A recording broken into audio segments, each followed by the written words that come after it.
a vibrant, outgoing young mother of three. She was so full of life. She had so many friends, and she was a very, happy person. Murdered in the safety of her own home. The victim had been stabbed multiple times in the chest area. It looked like somebody had tried to carve her heart right from her body. Investigators discover a history of troubled romances. He drank incessantly. It caused a lot of problems. He had repeatedly been trying to get more visitation with his son, and he was really upset about it. He was just furious that she was having a baby. However, as time progressed, the leads started drying up. Just when police think they might never catch the killer. The police were contacted by a young woman. And she said, "Hey, I've got this inkling in my stomach. Can you check out this person?" New evidence leads to a culprit no one saw coming. When I walked out of that house, I said to myself, my God, he did this. His rage, his obsession just consumed him. How could someone commit such a horrific, violent attack and continue to live among us for another 8 years? Less than an hour outside Minneapolis, Big Lake, Minnesota feels like a world away from the bustling city. But in February of 1992, this peaceful town is rocked by a horrific discovery. Dispatch, what's your problem? My mom is dead. I just came home, and my little girl is here, and she's in the bedroom, and she's been stabbed. I got the two kids here. My God, what's happened? Is she breathing? No, she's dead. She's cold. Oh, my God. Oh, my God. The caller, Charlie Jensen, says the victim is his wife, 39-year-old mother of three, Linda Jensen. At about 4:18 p.m., I received a call in my office from my lieutenant, who indicated that a homicide occurred in Big Lake Township. While patrol officers take Charlie and the two children away from the home, detectives arrive and begin their investigation. When I entered the scene, I entered the bedroom, saw the victim lying at the foot of the bed face up, ascertained obviously that that person was dead. She was naked. She had a comforter over her body with a large knife, pinning the comforter to her body, having been stabbed right through her chest. The victim had been stabbed not just once, multiple times in the chest area. There was some dried blood on the corner of her mouth. The individual was cold to the touch.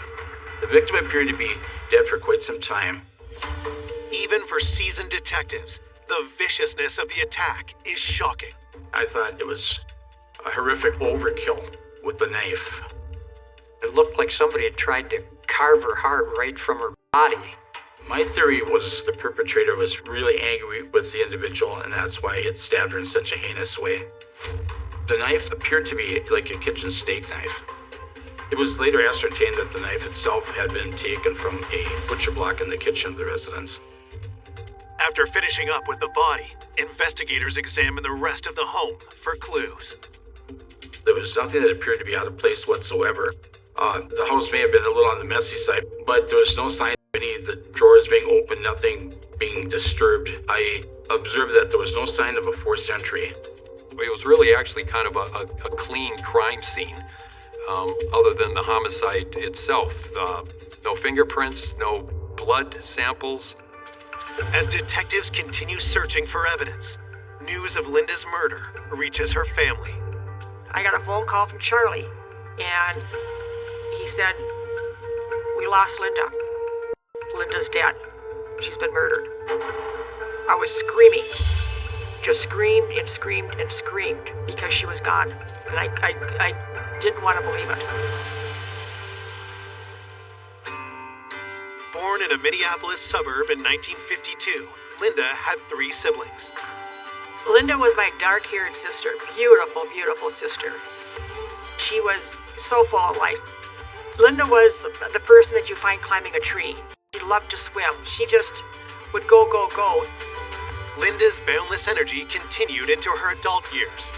Linda loved to go speed skating. She loved to run and loved to jog and, do everything to keep herself in shape. In 1971, Linda married her childhood sweetheart, Charlie. My folks would rent a cabinette every year, and it happened to be Charlie's parents' cabin, resort. And that's how Linda and Charlie met.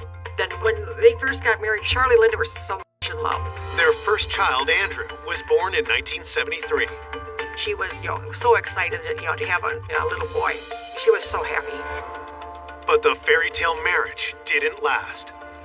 They were married for 7 years. When she filed for divorce, it came, out that they were getting divorced. It was because of his drinking.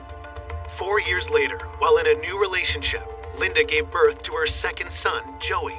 But then, in 1990, Linda and Charlie reunited. Linda still loved Charlie, and Charlie still loved Linda. They remarried on April 4th, 1991, which would have been their 20th wedding anniversary. She was so happy. She was so content. And then she had Lisa on June 12th of 91. As Linda, Charlie, and the 3 children settled down in Big Lake, their future looked bright. She just loved it in Big Lake. They had a few acreages. She was so together with her life. She had so many friends, and she was a very happy person. Now, Linda's loved ones are left asking who took her life so viciously and why. They were very devastated about what occurred to her, and so we wanted to solve this case as quickly as possible. They no longer have a mother or a spouse, and it was a very, very tragic case indeed. Having established a clear picture of their victim, detectives turn their attention to Linda's husband, Charlie. Usually in an investigation, especially a homicide investigation, usually look at the person closest to the victim. Charlie appeared very upset about the situation, but he was coherent. He was able to give us information. When investigators ask Charlie about the day of the murder, he tells them it was an ordinary day. He went to work that morning, while Linda stayed home with the baby. At about 9:45 in the morning, he called Linda, and he received no answer. By noon, he called the third time, and again received no answer. Charlie was a little upset because he thought he would be home, so he left work, and he arrives at his residence at about 4:05. When Charlie walked in the door, he found 9-year-old Joey and 8-month-old Lisa alone in the house. Joey was now home from school, doing homework at a table, and then he saw that Lisa was still in the playpen, wearing the same clothing that she was when he left that morning. And he thought this was not right, because there's no way that Linda would have left the baby in the same clothing all day long. So he went downstairs to the laundry room to look for her. He could not find her. He went back into the bedroom again and went further into the bedroom, where he then observed Linda lying on the floor. He indicated to me that the comforter was higher up on her body, and he apparently pulled it down. He also indicated that he touched the knife, and so he said if his fingerprints would have appeared on the knife, that is his reason. That would be an immediate red flag. That would have caused investigators to focus right on Charlie. As an investigator, you say, well, my God, that's something we got to look at a little deeper.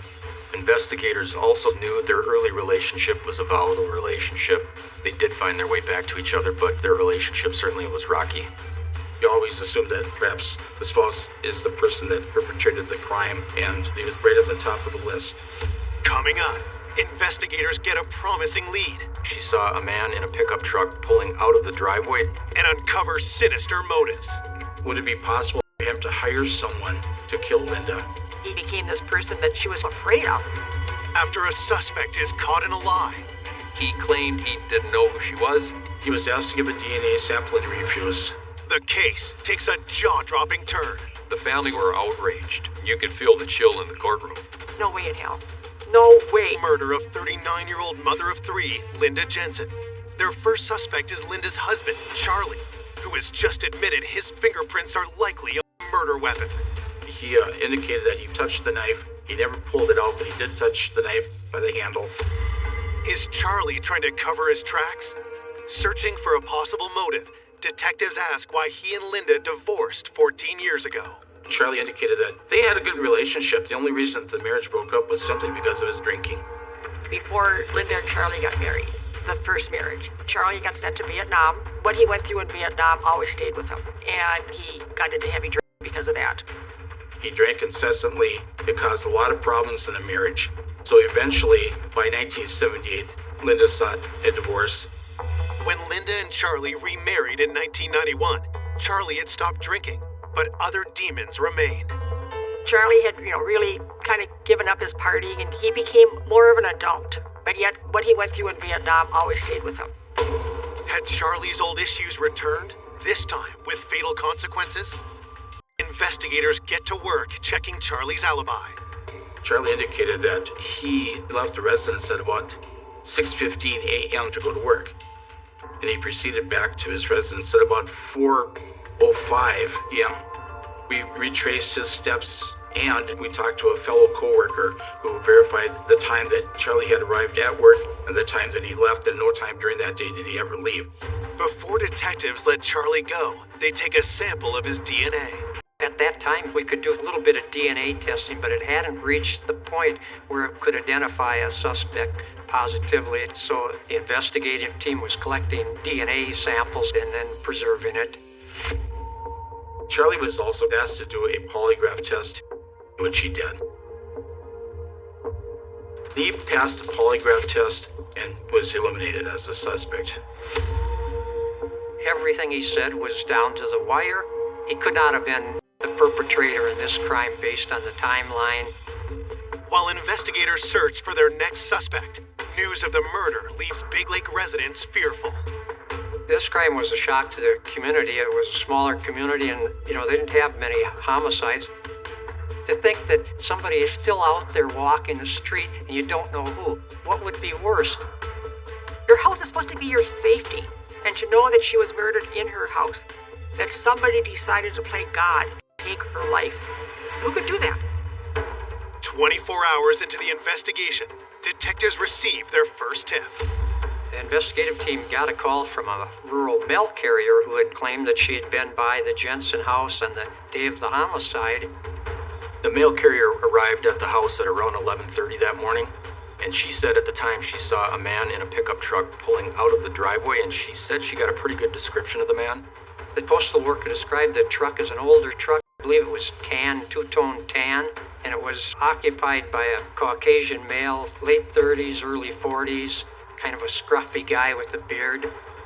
We had a sketch artist that was involved in trying to recreate the picture of that person that the mail carrier supposedly saw. The sheriff's office did release that sketch to the media, and it was widely publicized. While investigators wait for witnesses to identify the driver of the truck, officers are sent door to door around Linda's home. At this point, he had no leads whatsoever, so that was the first place we started looking at was the neighborhood itself. I've had cases in the past that were solved by people that observed something. On this canvas in particular, we were looking to see if any of the neighbors had seen anything or seen a truck or anything suspicious that morning. When detectives hear that Linda's neighbors, the Jones family, may have seen the pickup truck, they immediately knock on their door. Kent Jones was a scout leader. We had 4 children. We're hoping that he could name the person that the mail carrier observed leaving the Jensen residence. And at the time, he told us he was at home and his wife was present, and he didn't know Linda Jensen. Deborah Jones confirms that she has seen the pickup truck around the neighborhood, but neither she nor her husband can identify the man seen driving the vehicle. We went through the entire neighborhood asking the same people basically the same questions, but no one really knew the guy in the truck. So we were really disappointed. Detectives decide to turn their attention toward the other men from Linda's love life. After Linda and Charlie divorced in 1978, Linda became involved with an individual by the name of Robert Beard. Linda had a child with him, Joey, and they were together for about 4 years before they separated. Bob Beard really didn't see much of Joey and was really not a father figure, and, he never paid child support. He had given up custody, but Bob Beard had repeatedly been trying to get more visitation, and sometimes he wouldn't see the kid but once or twice a year, and he was really upset about it. When investigators speak to Linda's husband, Charlie, about Bob Beard, what he tells them is startling. Charlie indicated to investigators that Mr. Beard had actually contacted Linda at least twice, if not more, within a few weeks before she was murdered. Bob wanted to see Joey and perhaps even gain custody of him. Had Bob confronted Linda about custody and attacked her in a rage. The individual that perpetrated this crime was angry at her about something. Bob Beard was an absolute ideal suspect. The murder of Linda Jensen suspects she may have been killed by her ex, Bob Beard, in a battle over custody of their son, Joey.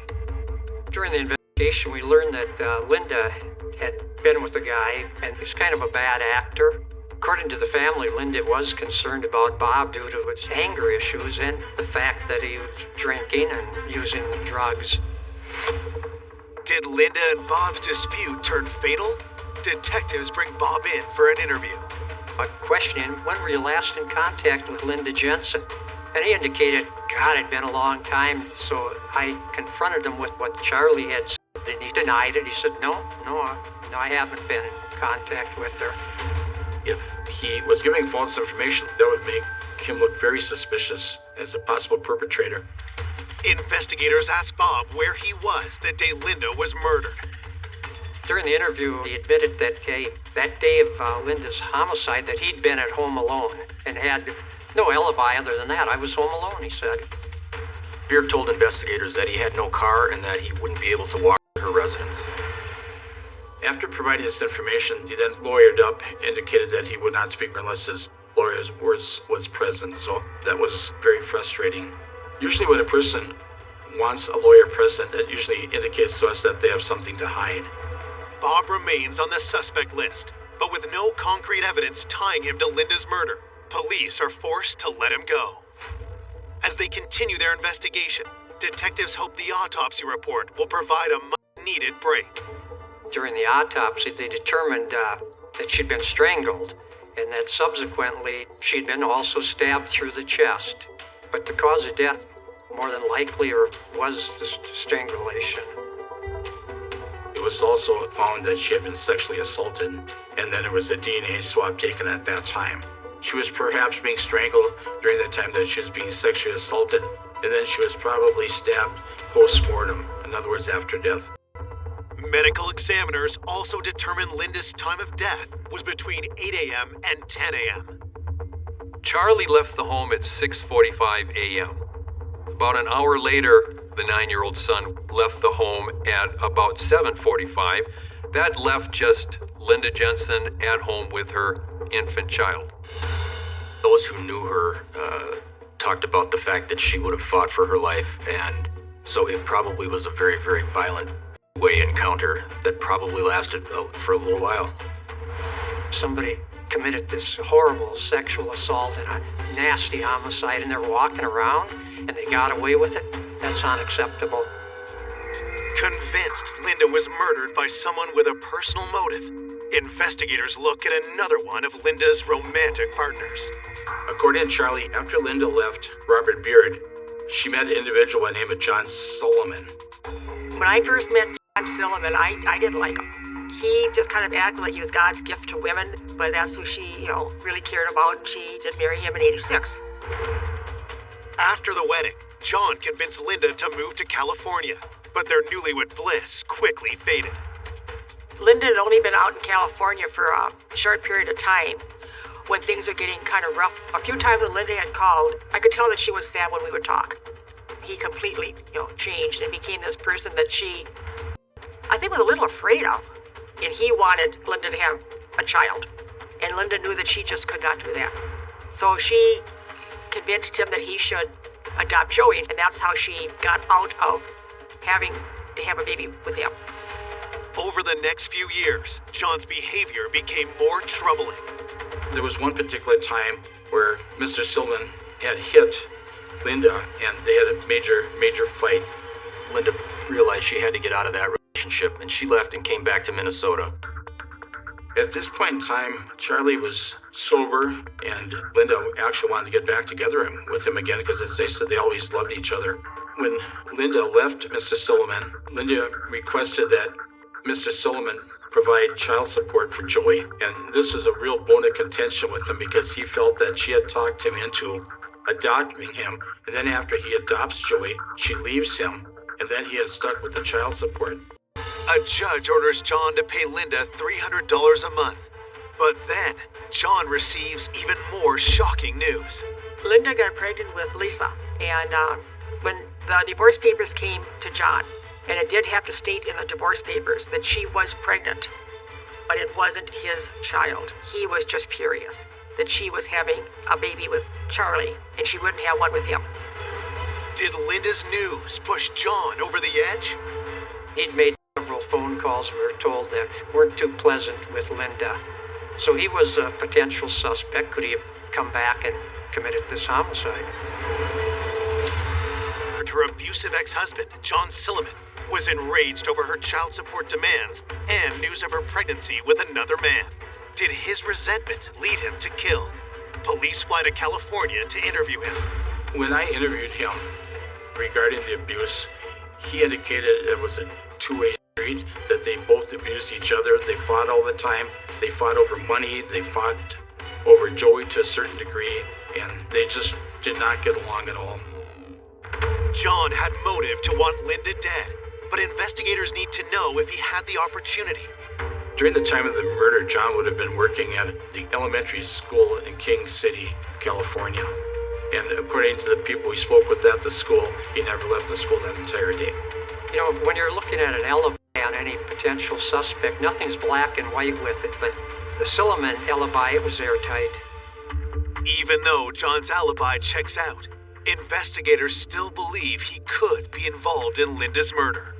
There's a sense that hits you about someone's demeanor, and it might be a look in their eye.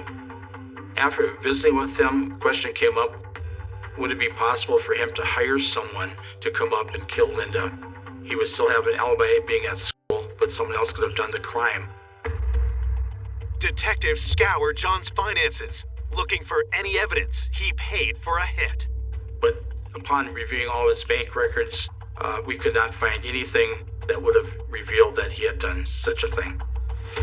With John eliminated from the investigation, detectives are back to the drawing board. Desperate for leads, they make a public appeal for information.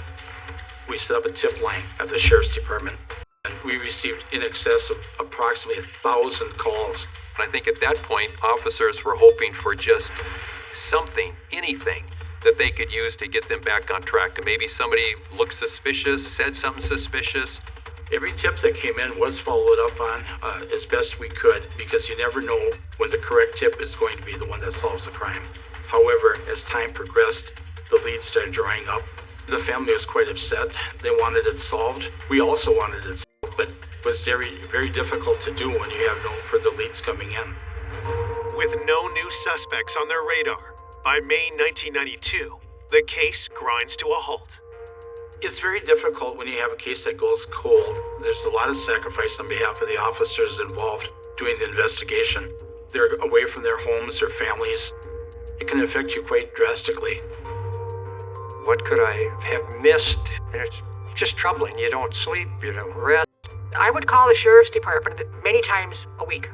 I never stopped. I was not going away until this was solved, because I had promised Linda, looking at her in her coffin, till my dying breath, that I would do all I could to find the person that did this, to get this person in jail. 7 years pass, and in 1999, Linda's family persuades a new sheriff to reignite the investigation.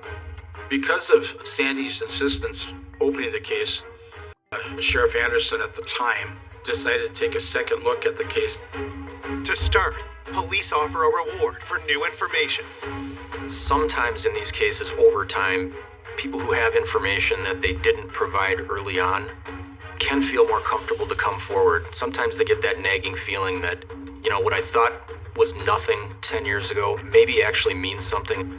I had all the newspapers and all the TV station contacts, and I would call them and they would put something on, because I kept saying, somebody has the key. You might think it's insignificant, but let it out. It might be the key to solve this. Detectives also revisit key evidence from the initial investigation, including the DNA samples. When this case reopened, the situation with DNA had changed greatly. There was a database to compare the samples to. Also, when obtaining a sample, it took less time to get a response back. Investigators always collect DNA samples of family members and anybody with close ties. We did go back and look at potential suspects. Investigators compared DNA from Linda's sexual assault to samples from her former romantic partners, Bob Beard, Charlie Jensen, and John Silliman, as well as a database of known sex offenders. When the results come back, detectives are stunned. Investigators took between 80 and 85 DNA for testing, and they ruled everybody out. All of the men that she had been involved with in consensual relationships had been eliminated as possible suspects in the homicide. Yeah, it just kind of dropped me right down. You know, I've worked a lot of homicides, but we had nothing going except here we have this woman who's deceased, been a homicide and rape victim. It's like, who could have done this? You know, I wanted justice for Linda. The case goes cold again for another year. But in 2000, police receive an unexpected tip from a woman named Angela Hennon that turns the investigation red hot. Angela called the sheriff's office and said, hey, I've got this inkling in my stomach and I've had it for years. Can you check out this person? That was the first lead the police had in over 8 years. She called in that little piece that we needed. We've been wanting for over 8 years. That broke the case wide open. Investigating the 1992 cold case homicide of Linda Jensen have just received their first tip in 8 years. Detectives are stunned when caller Angela Hennon points them to someone familiar. Angela identified herself as a prior acquaintance of Kent Jones. Kent Jones was the local Boy Scout leader in the community. Angela Hennon had had an affair with Kent Jones right after the Linda Jensen homicide, and said she brought up to Kent Jones the Linda Jensen homicide, and he denied knowing her, and he became very angry and agitated about that subject coming up. A few months later, Angela indicated that when she was talking to Mr. Jones, he indicated that he knew Linda quite well. He saw her jogging past his residence, he visited with her, and he basically changed his story completely from what he told her previously. So she felt compelled to report that to the police because she just found it unusual. When investigators first spoke to Mr. Jones in 1992, he was not a suspect. He was just a neighbor. He denied knowing her as well as perpetrating the crime itself. And his wife alibied him. She said that he had been home that entire day. So, obtaining the information that Mr. Jones did in fact know Miss Jensen, at least collaterally, told investigators right away that he had been untruthful or deceptive with them. Well, as an investigator hearing that type of a story, I would think that he's has some involvement. There's something that is not right and needs to be followed up further. Detectives dig into Kent Jones's background. At the time of the killing, Jones was the leader of the local Boy Scout troop, church-going family. He and his wife Deborah had kids. Certainly the persona of him was that he was a fun-loving, good-natured, well-liked guy. But as they dug deeper, investigators opened up a different side to him, what he wants you to believe. Mr. Jones had a lot of skeletons in his closet. Outwardly, he seemed like a family man, and inwardly, he had a very, very dark side to him.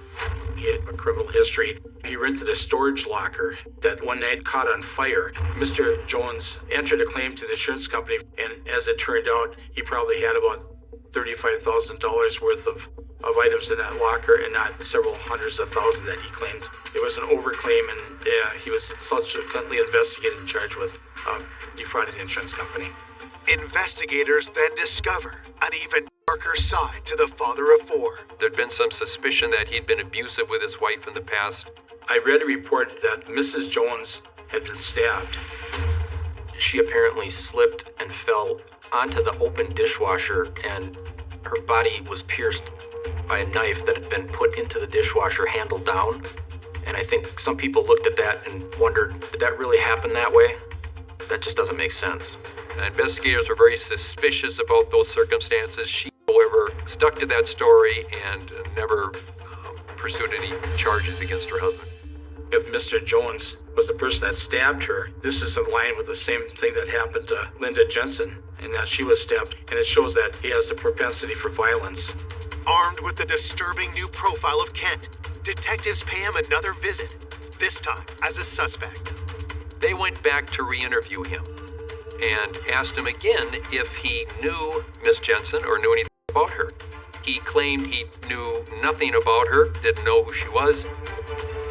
Present at that time was Kent Jones's wife, and she indicated, "No, don't you remember? She was here visiting you about Joey joining the Cub Scouts?" And he got very angry with his wife at that point. Caught in a lie, Kent changes his story. He admitted that she used to jog by his house, and they had had conversations in the past. They also asked him point blank if he had had any kind of an affair or if he was involved sexually with Miss Jensen, and he became angry and very defensive. At that point, he was asked to give a DNA sample and he refused. After 8 years of investigation, he was the first person to refuse to provide a DNA sample voluntarily. That, of course, raised another huge red flag. When I walked out of that house, I said to myself, my God, he did this. I had such a strong feeling, but it's not evidence.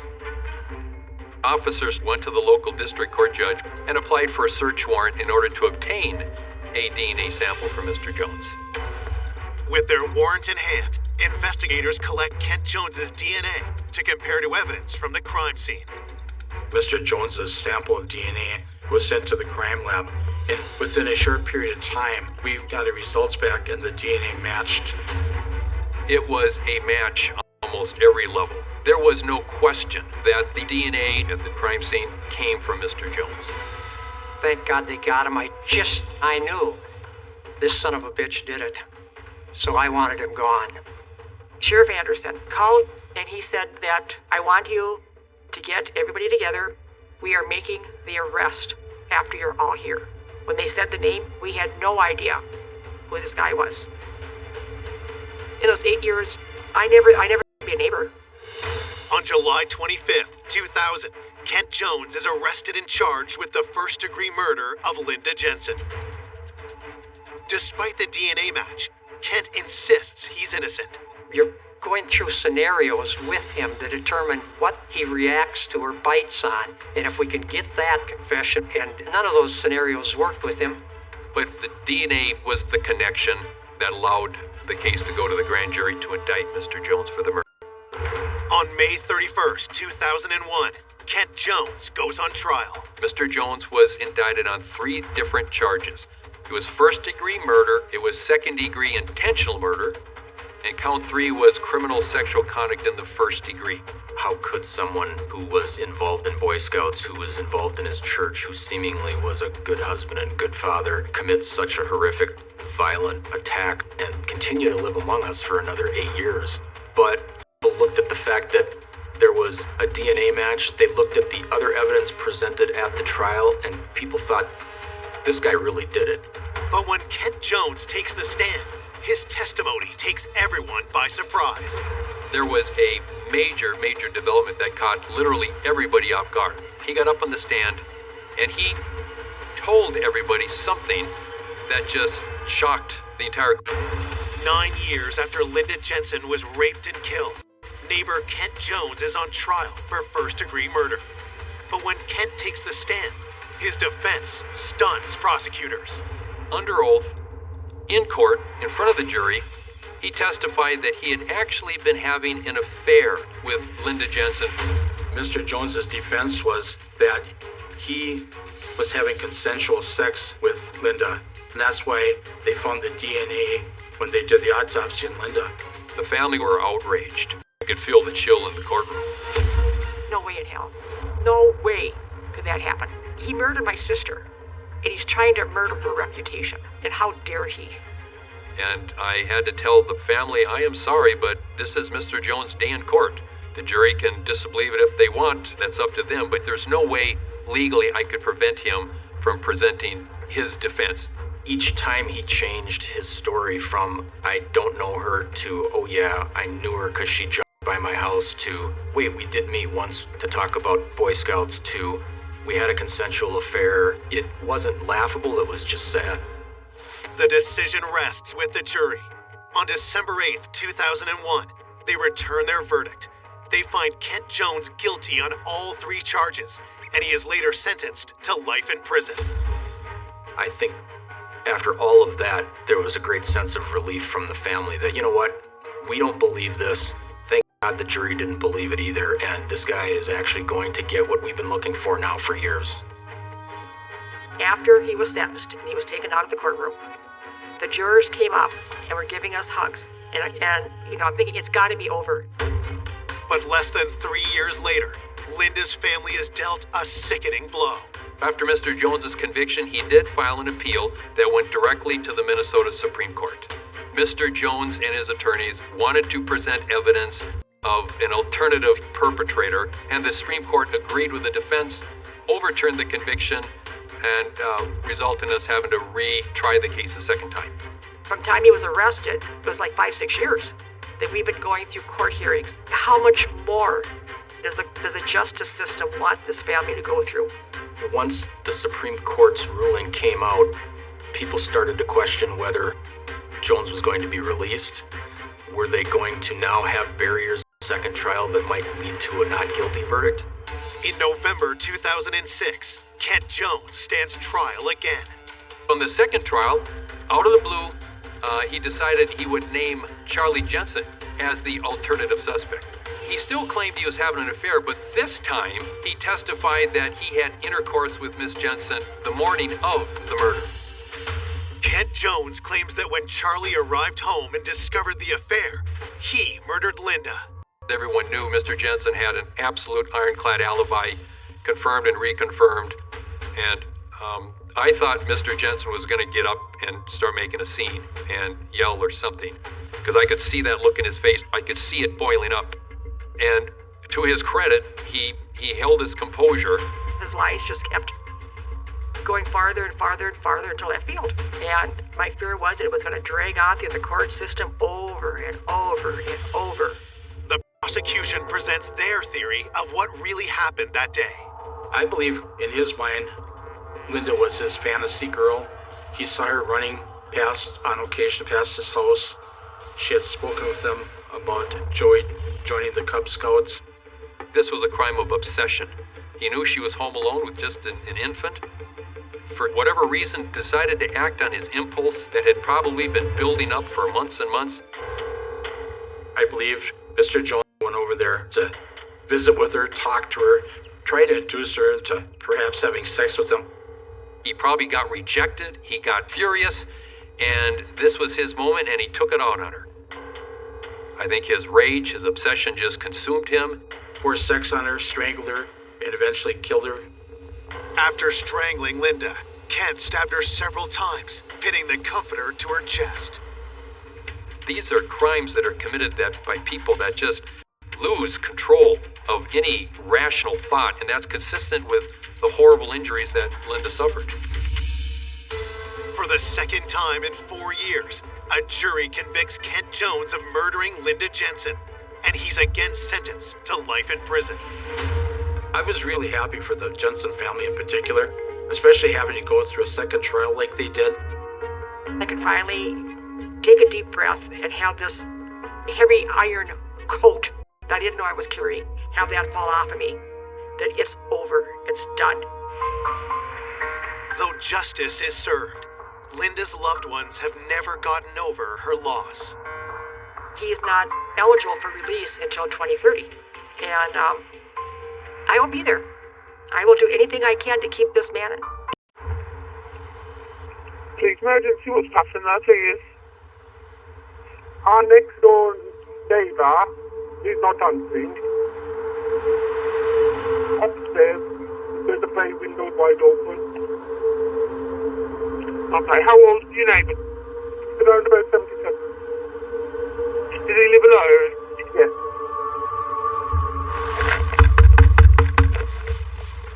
David, it's the police.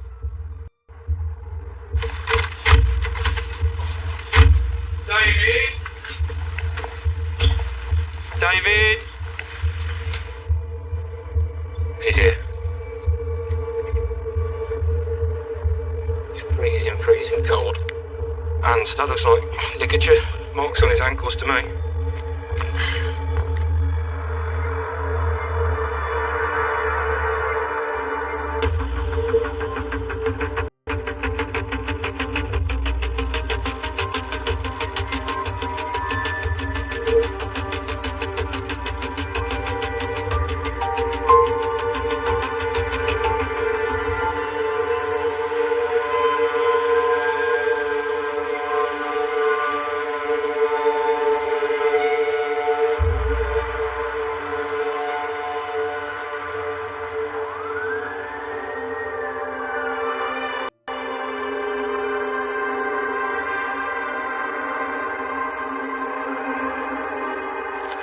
West Midlands Police have been alerted to the suspicious death of an elderly man in Halesowen, southwest of Birmingham.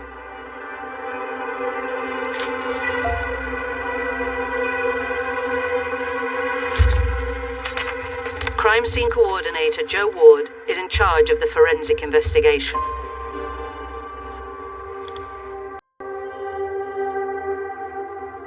A digital imagery and reconstruction team was carried out 3D scanning at the scene to get a geography of the actual house itself and to see what may be important or relevant for the investigation. So our deceased is positioned face down on the floor, and there's some ligature marks, quite deep indentations on the ankles and also on the wrists, and it looks like he may have had his hands tied behind his back. Elderly people pass away in their homes every day, but clearly something violent has taken place. We need to now find the forensic evidence to tell us what exactly happened in that room.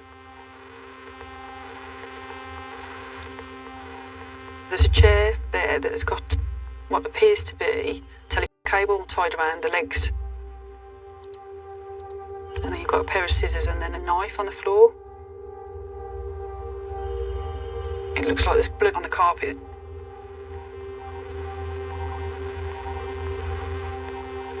There's a lot of paperwork that's been kind of thrown around on the floor, bank statements and things like that. The scene itself suggests to me it may have been a burglary that's gone wrong, but what the poor gentleman must have gone through prior to his death, it doesn't even bear thinking about. We try and kind of detach ourselves, but sometimes it does upset you.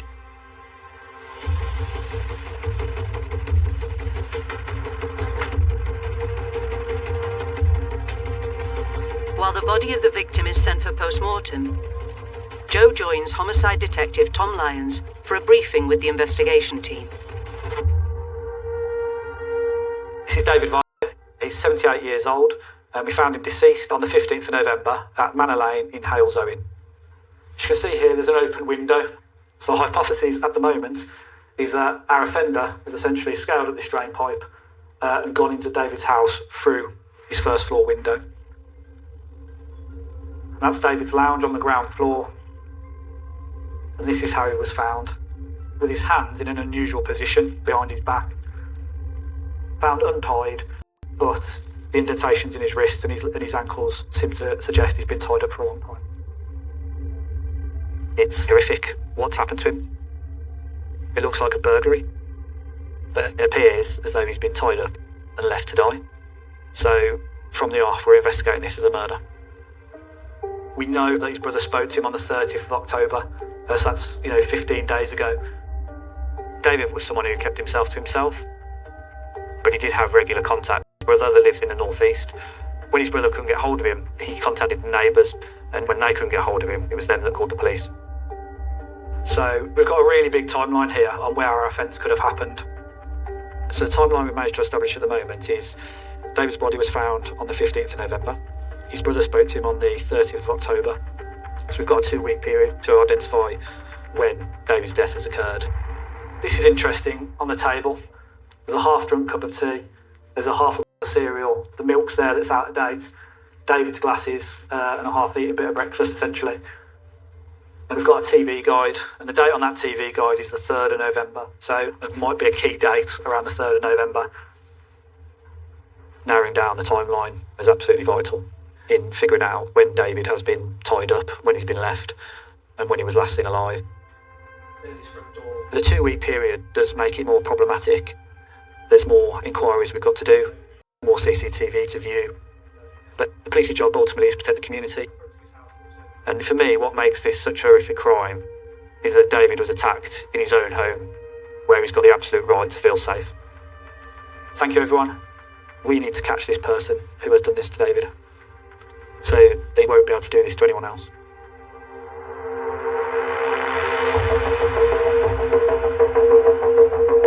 With a murderer at large, the forensic team focuses on finding any traces the killer may have left at the scene. We're concentrating on fingerprints where we think the offender has climbed in. So there was a first floor window that was open. And then also items that have clearly been touched, drawers that have been opened, paperwork has been strewn around. One of the chairs was found in an unusual position, so possibly the perpetrator has left his fingerprints on the chair itself. With the forensic operation underway, Tom Lyons searches police systems and discovers David recently contacted the police.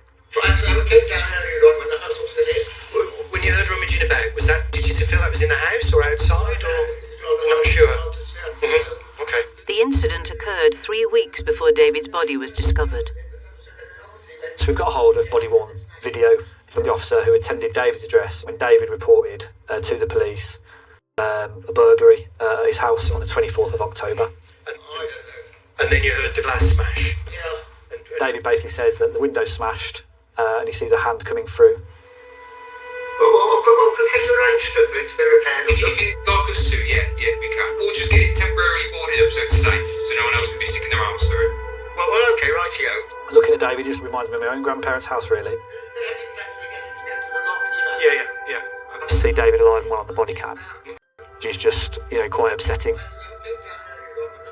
Seeing essentially an elderly, vulnerable man who's soon to be a victim of a horrific crime. I'm getting on a bit. How old are you? 78. Oh, I said you were 21. I don't seem to quite look it, but I would say, I seem to be not very good mentally, Knowing an offender has targeted David's house a week before, and then clearly someone has targeted him again, you have to ask the question, is that the same person who has gone back to a scene of a previous crime and he's essentially re-burgled David, which has then turned into a murder?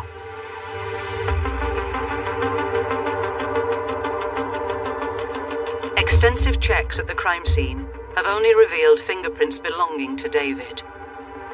But the chair which had the cable attached has been removed and sent for further testing by fingerprint development manager Mia Webb.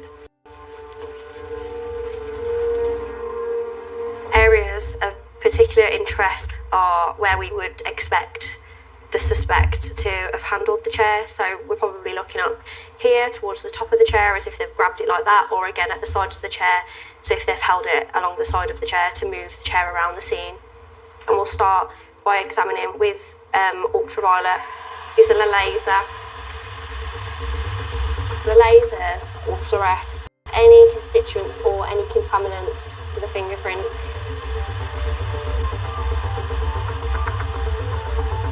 Leather itself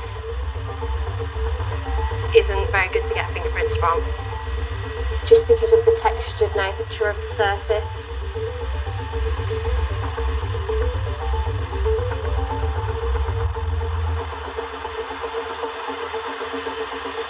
There isn't any sign of any friction ridge to A further process to help detect prints is known as superglue fuming. The superglue will get heated to the point where it evaporates, and then it will be circulated around the chamber. The superglue will adhere to any water that's present in the sweat of a fingerprint. Ultraviolet light creates a high-resolution image, which enhances any fingerprint marks developed by the superglue treatment. Again, there are no marks. It's really disappointing that we've not been able to identify anyone through fingerprints. This may possibly suggest that they're forensically aware, so it may be that the perpetrator put gloves on, or if they don't particularly sweat a lot, they're less likely to leave rich detail.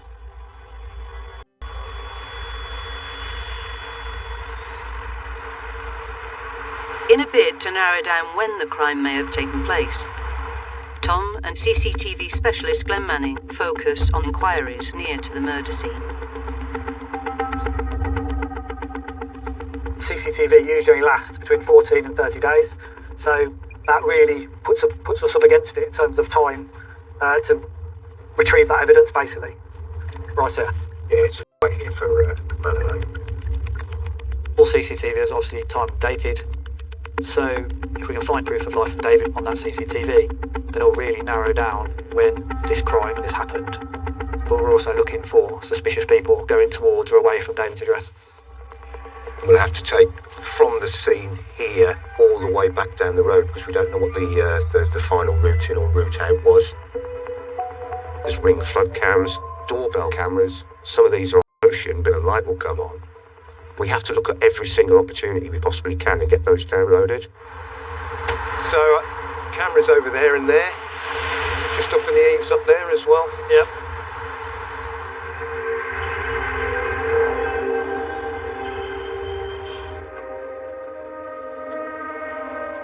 Okay, Joe, can we go through the forensic structure documents so we can just have a look what submissions you want to get in? To decide on the next steps of the forensic investigation, Joe meets with Tom and DI Ranj Sangha. So we've carried out fingerprint examination at the scene, but nothing was found.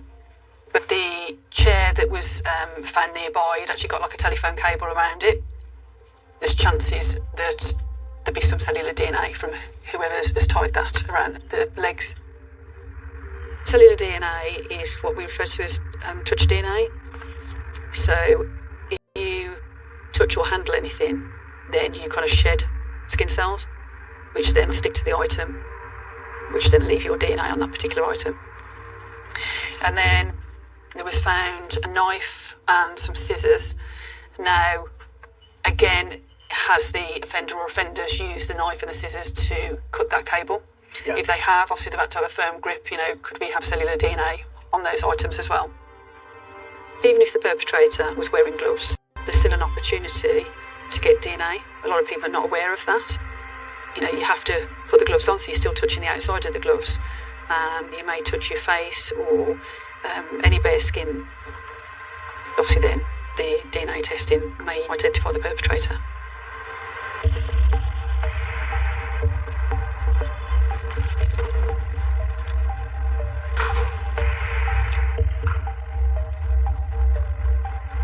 Forensic scientist Phil Field prepares to take DNA swabs of several items from the crime scene.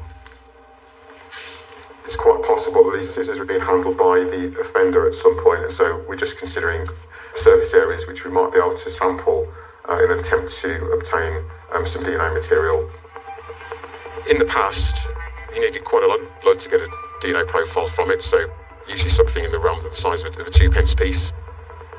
These days, thanks to the increased sensitivity of profiling techniques, we can obtain a DNA profile from not much larger than a pinprick. So this cable has potentially been used by the offender to tie up and restrain the victim. If the offender has had quite forceful contact with the item, they've gripped it and pulled it in order to tie the victim up, that could have the effect of increasing the quantity of cellular DNA material that has actually been transferred from them to the item. While the swabs are sent to a specialist lab for urgent processing, CCTV specialist Glenn and Detective Helen Robbins Hi, Helen, you're right. start to forensically examine the hundreds of hours of footage gathered from near David's house. So what we're looking for really here is to see if we've got David to try and find last sign of life. Yeah. We know that David's property itself doesn't have CCTV footage, and we know that we've only got cameras either side of the property, but not near to or that has sight of his property. We'll start on the 15th of November, the day that we discovered David's body, and we'll work our way back from there towards the 30th of October. We'll also be looking for someone acting suspicious. We'll cover the nighttime economy times, because that's more than likely the time that you would have somebody going out and committing this type of offence. We're going to prioritise CCTV closest to the scene location. This is what we call Zone 1. But what we're looking at really is whether there's any golden nuggets contained within that footage. That may then lead us into another zone.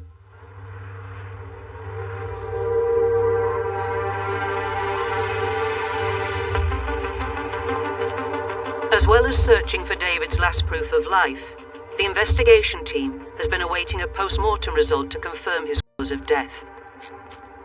Joe has received the pathologist's report. So examination of his heart noted significant disease to his coronary arteries. So he's obviously got the background of pre-existing cardiac disease. So in the pathologist's opinion, the medical cause of death is considered to be a stress-related cardiac event, and that the ligature restraint may well have compounded the heart disease on a psychological basis. A cardiac event is basically a heart attack, and a psychological episode is, he's frightened to death. For me personally, someone in your home is frightening enough, but for an elderly gentleman, he must have really been petrified and in fear of his life. Someone tied him up and just basically left him there. While the post-mortem confirms David's cause of death, exactly when he died is still unknown. Forensic finance specialist Alex Backrath has been authorised to access his bank records to track when David last used his account. So the deceased gentleman was found on the 15th.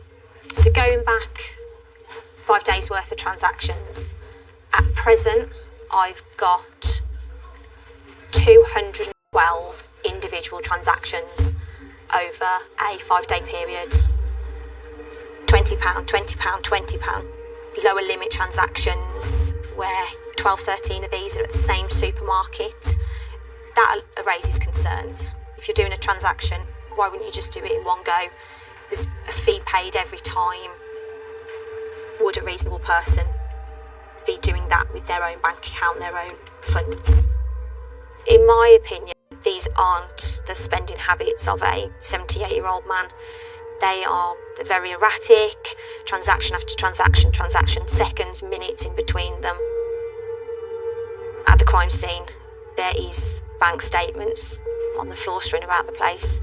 So I think that over this period, that card's been in the offender's hand and the offence itself happened further back than we originally anticipated. I'm going to need to go back to the bank and obtain further days, maybe weeks worth of transactions. While Alex needs to look deeper into David's accounts, it's become clear his bank card has been in the hands of someone else. Glenn can now refocus the CCTV search. We've received a number of financial transactions from different places within Birmingham and also in Aylesbury. So the importance now is that we view CCTV footage from each and every one of those locations. We need to start building up a picture of anybody we may see on here in relation to those financials.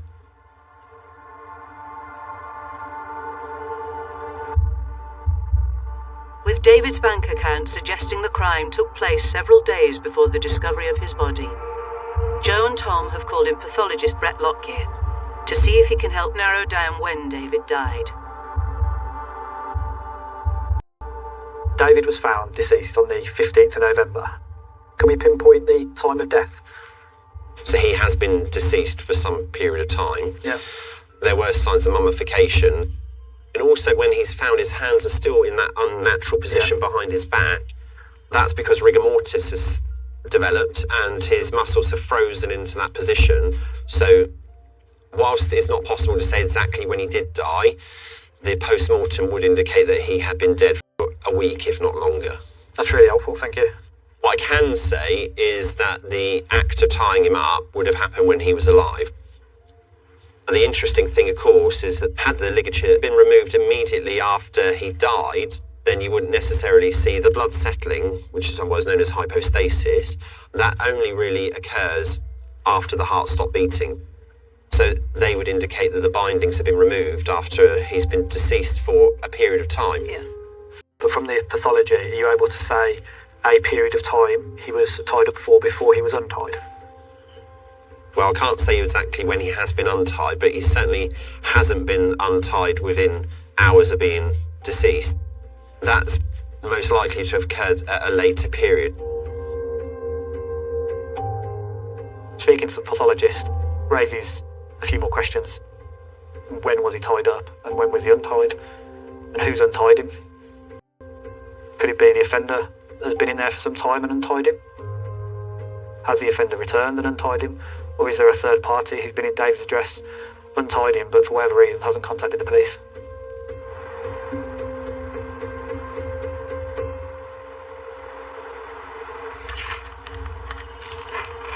Based on the financial analysis of David's bank card, Glenn and Helen have been searching through multiple cameras from shops and cash points. Most locations that have an ATM, or if a card is being used within a shop, for instance, the till area is going to be covered by CCTV. So now we've got the exact time and the location of the suspicious transactions. We would hope to see on that footage the person that has committed this horrendous crime. So in the early hours of the morning, we had the use of the bank card on the Broadway. Oh, there's two cameras, camera 14 and camera 28. What angle does the other one give you?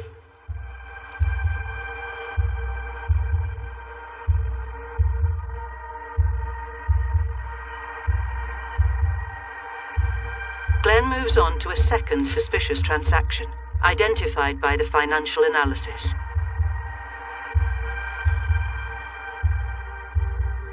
Not sure that's the same person. No, that looks like a woman, doesn't it? It does look like a woman, exactly. And the timing of that, perfect for that transaction. It just appears that we're not just dealing with one person here.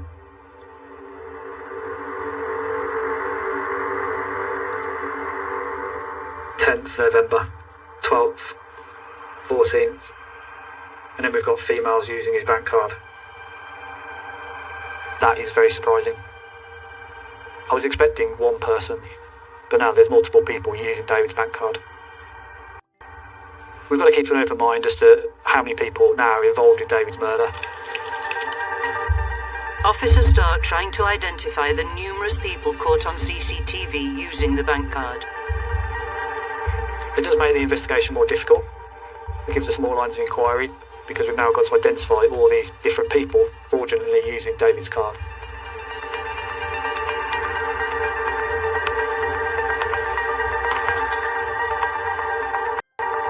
While the search widens for David's killer, finance specialist Alex has gained authorization to look back further into his accounts.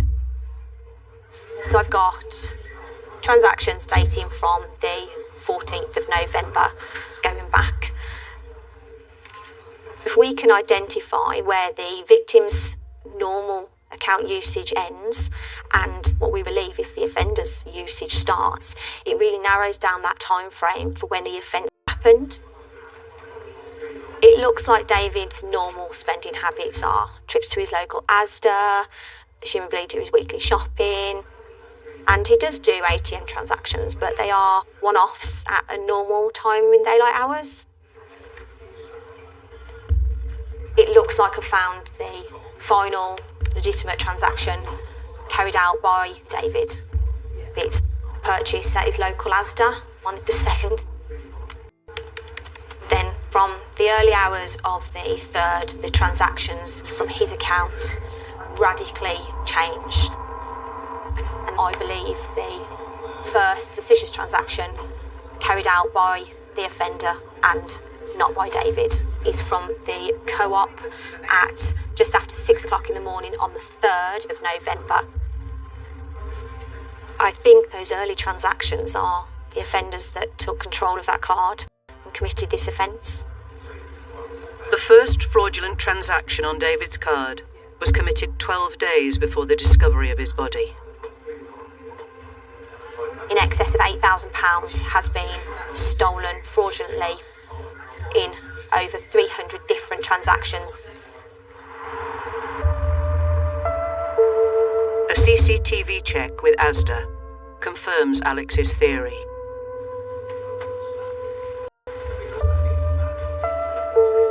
It's really sad to know that David had gone about his normal day, minding his own business, buying his groceries, unaware as to what was to come.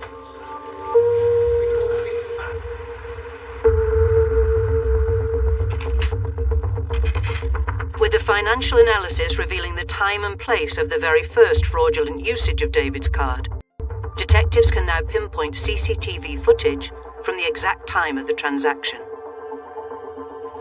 I'm now watching the CCTV from the transaction on the 3rd of November at about 5:30 in the morning. And I can see a male at the cash machine. And this male is not David Varlow. He's hooded up. He looks shorter. He's moving more freely. So this is our burglar.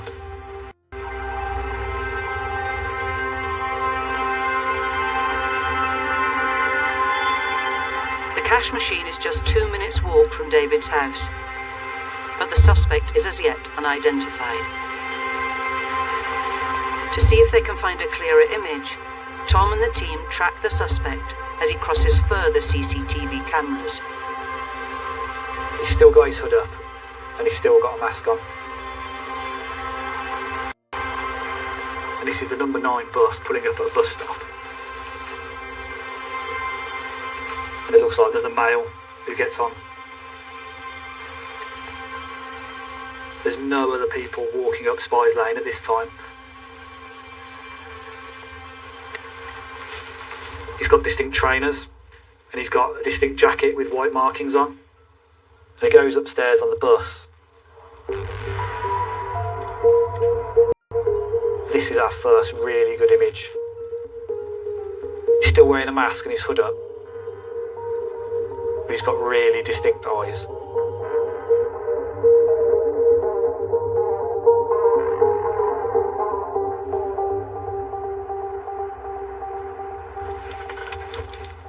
Joe has received the lab report on the items from the crime scene, submitted for DNA analysis.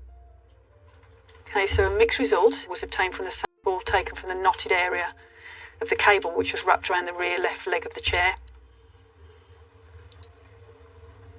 They've examined the knife as well, and they sampled an area of the blade. The DNA profile of David Varlow, the victim, was obtained from blood that was taken from the blade of the knife. And then a mixed profile was obtained from the handle of the knife, which was enough in the partial profile to then do a search on the National DNA database.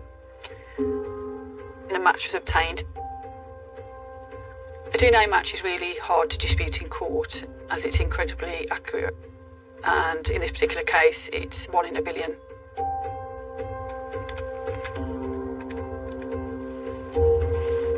Hiya, Tom, it's Joe. I've just had the DNA results come through. Ah, excellent. Go on. Good news, we've got a name. Adriz Mohammed. Adriz Mohammed, okay. Yeah, so really, really good news there. I'll start researching him now.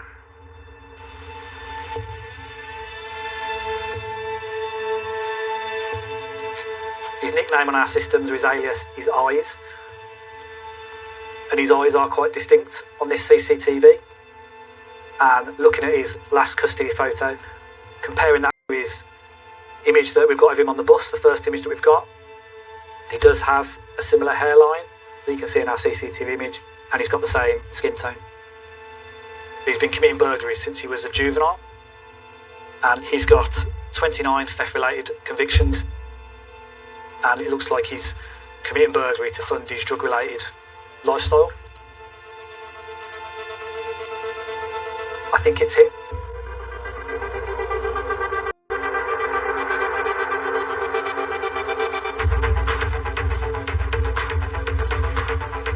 Officers are dispatched to central Birmingham, where they arrest Adriz Mohammed close to his home.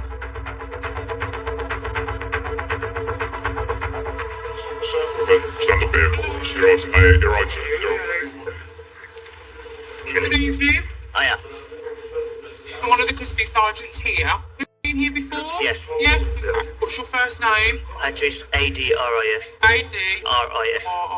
And what's your surname? Mohammed. What's under arrest for, please? On suspicion of murder. How are you feeling at the moment? Just a bit. With what? Charge that's shit in it. Sorry. Ultimately, we want Adriz to explain himself. We want him to tell us why his DNA is in that house, what's he doing in the area in the early hours of the morning. And if he is innocent of that crime, but he knows who did do it, break in and have the bank card, for him to tell us. Detectives start by putting the CCTV evidence to Adris Mohammed.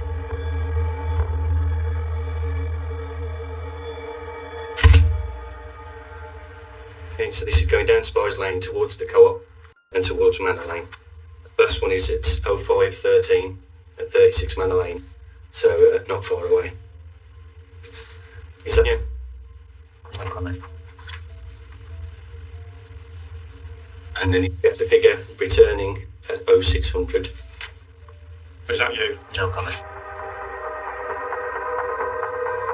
One of the problems is that David's house is not caught on CCTV, so we've had to identify the cameras that are nearest to his house on Manor Lane. So this person goes past this camera on Manor Lane towards David Vilo's house. David's house is here. This person doesn't go past this camera. And then half an hour later, we're going past the same camera again. David's the only person that makes that movement.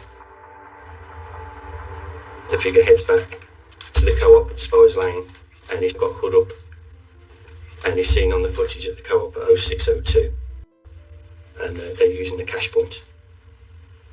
And they check the balance, and then they withdraw £250. Is that you? No comment. Have you got the PIN number for that card? No comment. Have you used force to take it from him? No comment. Have you put any type of restraint on Mr. Barlow? No comment. In relation to the other times that the stolen card's used over the next 10 days, there's over 300 incidents where it's used, and we believe there's various people that have been using it. So, have you given that card to anyone else? No comment. There's a lot of CCTV footage for all the transactions the card's been used at. Got one here from Diamond Travel on Dudley Road. There's a female on the image. Do you recognise her? No comment. There's a male in brown trousers, dark blue gilet next to her. And you get a view of the top of the male's face, which I would say is similar to you. He appears to be a short male. On your custody record, it details you've been about 5'4". Is that right? No comment. When you do live in that world and you have that lifestyle, it's not uncommon for people to sell stolen bank cards.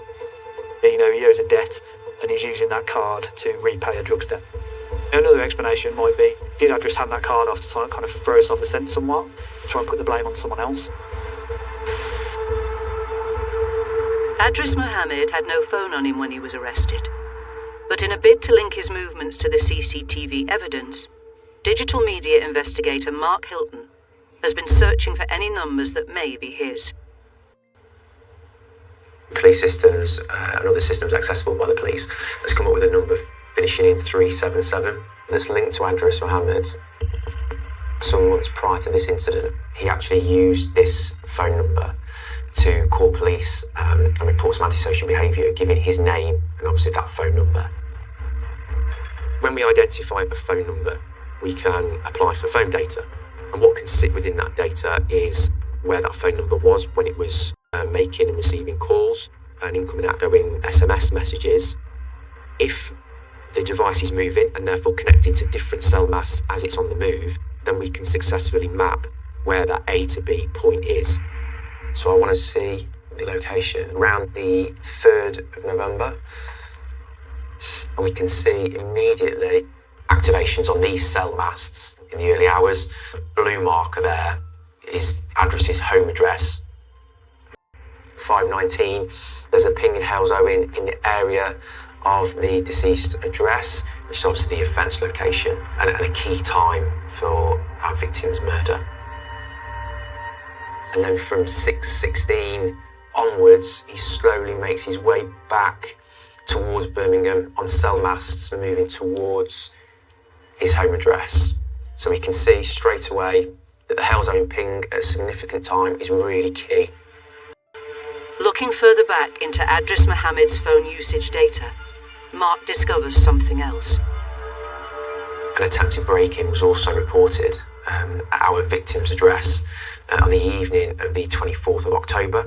So if we look through the data of the number that's attributed to Adris, you can see from the activated cell site mass, 2307, 2309, there's clear movement to Manor Lane in Hales Owen.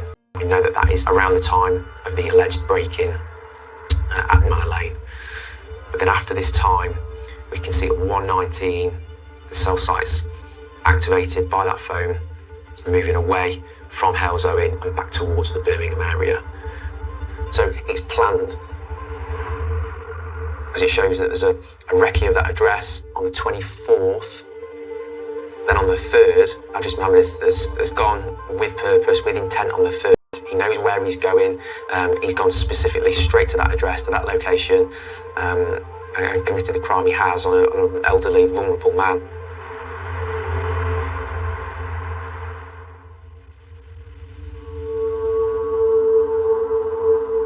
You went there on the 24th as well and tried to break in, but he disturbed you. No comment.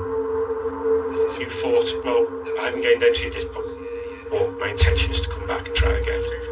No comment. Is that why you've gone back on the 3rd? No comment. Was it a case of it's just gone terribly wrong when you were there? No comment. Or did you intend to cause him some harm? No comment.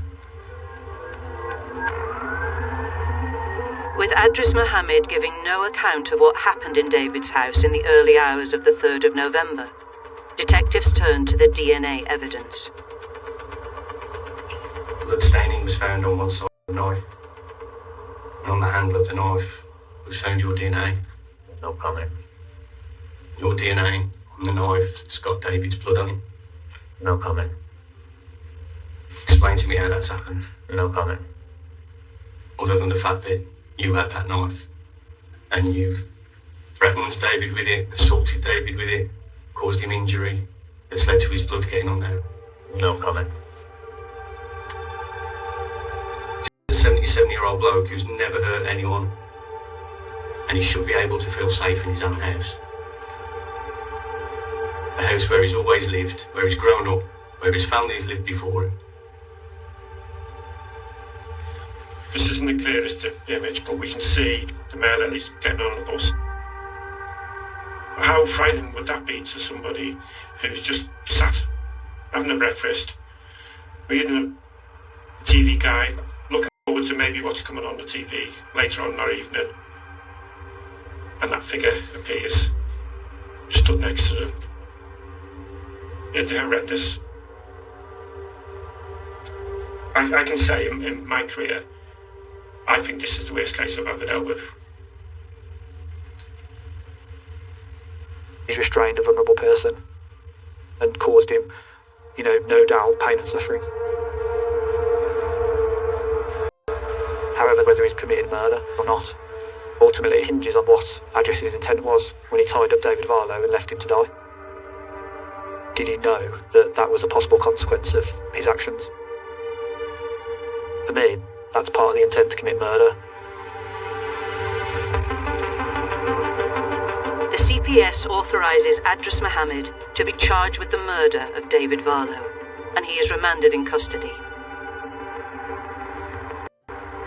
But there are still unanswered questions relating to the timeline around David's death. David was found on the 15th of November. 2nd of November, David was alive because we've got him using his bank card in Asda in Hales Owen. However, by the 3rd of November, we know that bank card was in the possession of this man. From forensic work and phone work, we've identified Adris Mohammed. I'm absolutely satisfied that Adris Mohammed is responsible for David's murder. But we've still got a really big unanswered question. The pathology indicates that David Varlow was tied up for some time, but Adris was only in his house for 30 minutes. So someone must have come back and untied him. Has the offender returned? Or could it be different people using David's bank card have gone to David's house and untied him? But we still don't know who untied him, when and why.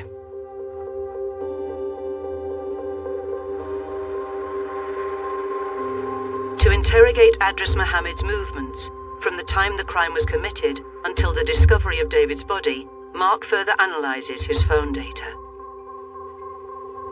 We know that he's in and around his home address from the 4th of November to the 5th of November, where at 1757 there's very fast movement from a cell mast in Birmingham up towards Wolverhampton, which is much quicker than you would see on a conventional foot or bike or even by car at that time.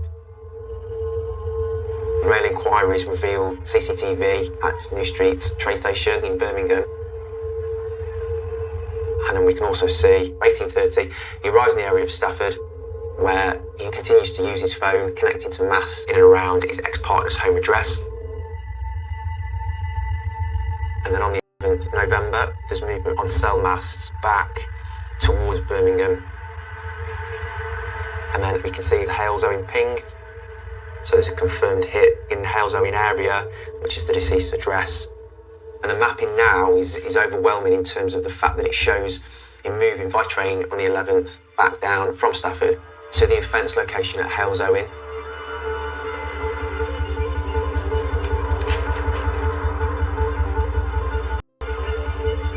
There's a number of cameras here, I'm just trying to find the right one. Confirmation that Adris Mohammed revisited the scene of the crime on the 11th of November, 8 days after the initial burglary, prompts Glenn to review CCTV footage from that day.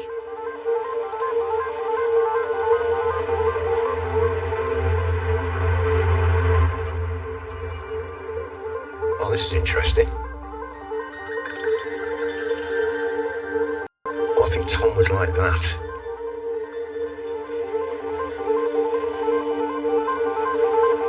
I think this is Adris Mohammed. But there's two people at the cash machine. This is a complete shock because I was only expecting one person. The one at the cash machine looks like the same height as Adris, but the one standing behind him, he looks a lot taller than who we think is Adris. There's two people. That means potentially, there was another person involved. The team can now focus on the pair's movements. So this is a few doors down from David Varla's address, and we can see two males walking away from David's address. They haven't appeared in any of the footage the other side of David's. So the hypothesis is that they've gone to David's address, they've come out half an hour later and walked up the road towards the cash machine. This means basically that a second person has gone to the address with Adris. So have they gone inside? Have they moved the body? Have they untied David? So we need to identify that person because potentially, he's involved in this murder. Not only does the CCTV reveal a second person at the cash point, but further financial inquiries reveal that the card they were using was different to the original one stolen from David. One of David's expired cards was used on the evening of the 11th going into the 12th of November. We know that card wasn't used before the night of the 11th and early morning of the 12th. If it had been stolen in the initial burglary, then why didn't they use it earlier? The question for me is, has Adris confided in someone about this murder and that someone returned to the scene with Adris to assist him? What I'm doing now is going through our intelligence systems, looking at Adris Mohammed's associates to see if any of them match that person that we've got on CCTV. And we've identified this male, O'Shea Swan. He's considerably taller than Adris Mohammed. And looking at his facial features, his height, his broadness, he matches the person on the CCTV at the cash machine. Looking at his associates and looking at Adris's associates, they kind of mix in the same circles of people with drug-related lifestyles. So we need to get O'Shea Swan in custody to understand his involvement. O'Shea Swan is arrested, and his home search for any evidence he accompanied Adris Mohammed on the night of the 11th of November. O'Shea, so you've been arrested this morning from your home address, right? After I arrested you, obviously a search of your rooms was made, and police officers have recovered 3 handsets. What phone did you own? Was it the 821 or was it the other number you gave us? No, it would have been the 821. So you've accepted the fact that 821 was your phone number. I just want to talk through the movements of that particular phone number. On the 11th of November, approximately 1837, it's in the area of Alston Street, an address that you frequent. But after that time, there's not a lot of activity until, so 3 seconds after midnight on the 12th, it's in the area, Hales Owen at Manor Lane, which is our address, okay? And as we've seen the CCTV, it fits with that. Yeah.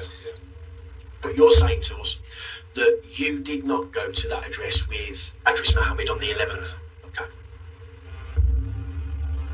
As well as being suspected of burglary and fraud, Swan has also been arrested on the more serious crime of assisting an offender in a murder case. Our hypothesis is that the person who burgled the house on the 3rd of November has tied up David Barlow. On the 11th into the 12th of November, 2 people have gone back, okay? And the assistant offender is because the second person who went into that address, if they went in and possibly untied him and moved him, is assisted with either trying to conceal it or trying to hide the body or whatever they've tried to do. So are you still saying to me and Mark that you did not go to You didn't go there. You did not go to that address. That isn't you in the CCTV, and it wasn't you in possession of that phone. No. Looking at all the evidence, O'Shea Swan has travelled all that way for a reason. My view is he's travelled all that way to help Adris Mohammed. Help him do what? We don't know. But that's when we think either O'Shea or Adris has untied David. If he died, tied and attached to the chair, one of them must have untied him and moved the chair. When we found that chair, there was banking documentation and the checkbook on top of the chair. So, shockingly, that means that someone must have been going through that paperwork in front of David's deceased body. For me, it's beyond horrific.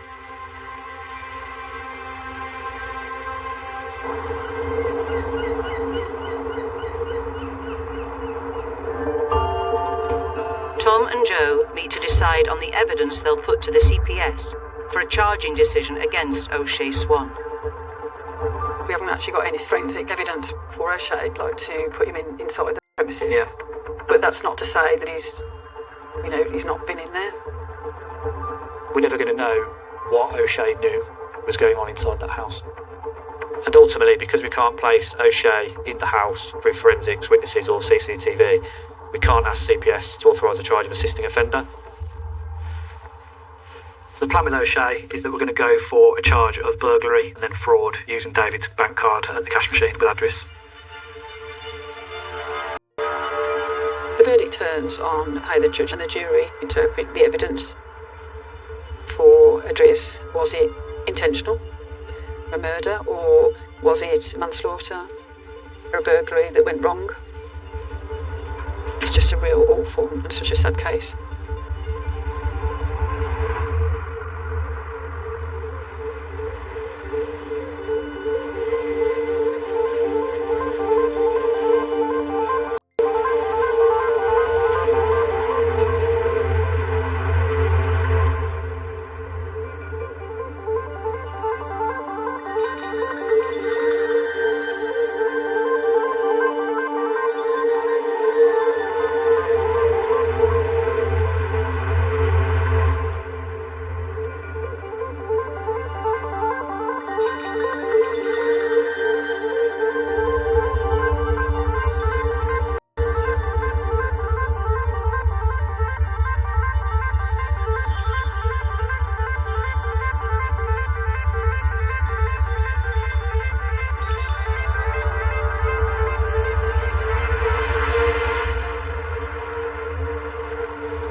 Yeah, I've been waiting for this call. So, Adris has been sentenced to 33 years years imprisonment minimum, so he's got a life sentence, but he's got to serve a minimum of 33 years. 33, that's a lengthy sentence, isn't it? It is, it's really, really good. It just shows the jury, when they found him guilty, they, believe that Adris did have intent. The intent was there to murder David. There's obviously aggravating features in this case in terms of the fact that he's tied up a vulnerable male. He's left him to die, which caused him a lot of pain and suffering. But Adris Mohammed is off the street for 33 years and he won't be able to do this to anyone else. Forensics played a huge part in identifying the offender in this case with regards to DNA testing. And if he did try and put us off the scent by moving the body, untying him, distributing the bank cards, he did a real poor job. And as for Swan's got 6 years for burglary and fraud. We couldn't put him in the scene, could we? So, that's also a good sentence, isn't it? No, it's really good. Regarding O'Shea, the judge concluded that when he went with Adris Mohammed to burgle David's house, O'Shea knew that Adris had killed David Varlow, and that potentially will add weight to the severity of his sentence. This particular case has really highlighted to me that there are bad people out there that will do horrible things to elderly people. But the way I kind of think of it is I can't change what's happened, but what I certainly can do is get justice for the victim and their families. That really kind of drives me on every job, to get justice for them.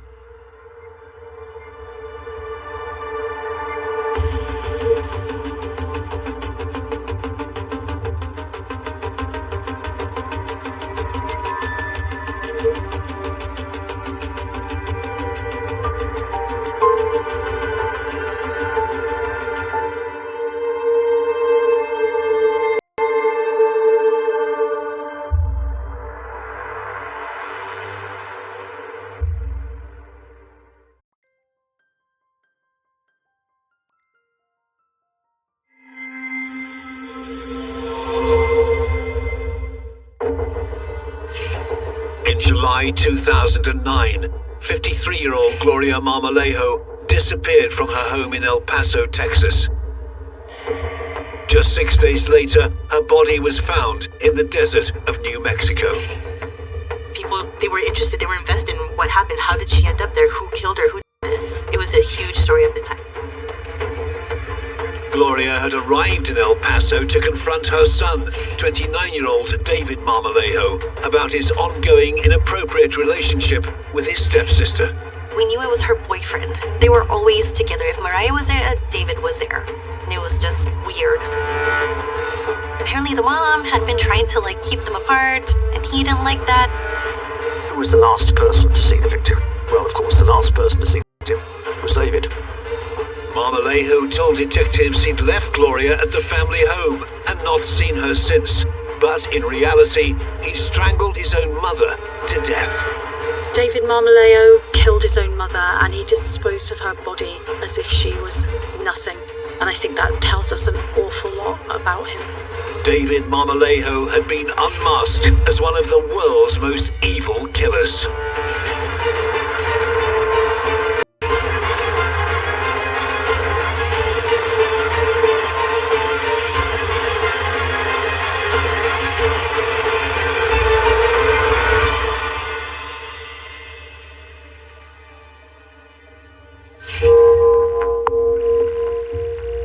It was a case that tore a family apart when 29-year-old ironworker David Marmolejo was arrested for the murder of his own mother, Gloria.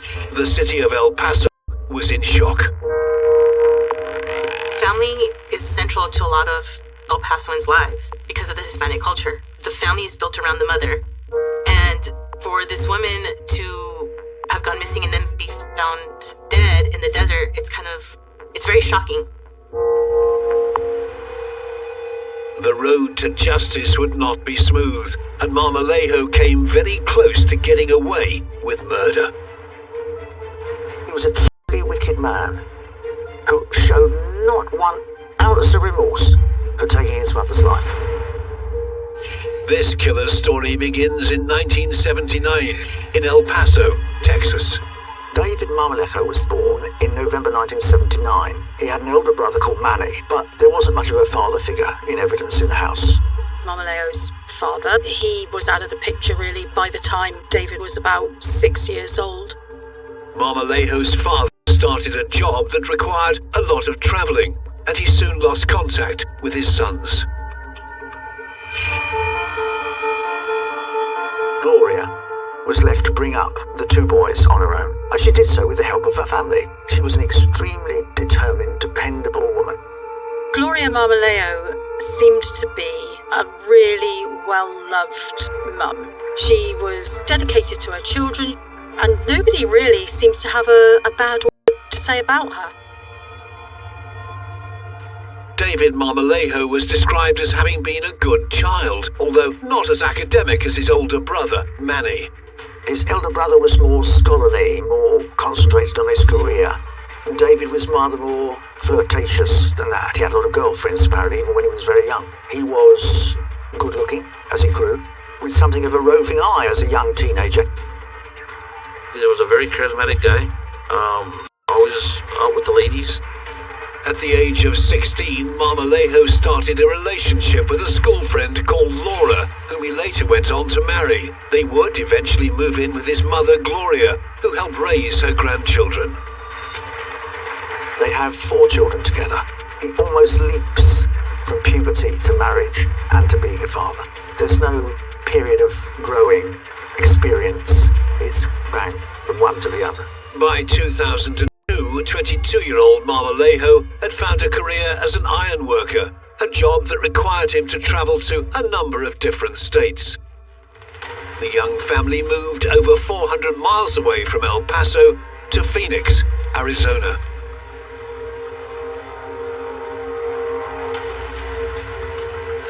David's lifestyle was unique. He had a family, he had kids with his wife, but he was always a party time kind of guy. He was always out and about. The couple's relationship faltered in Phoenix, and before long, they were on the verge of divorce.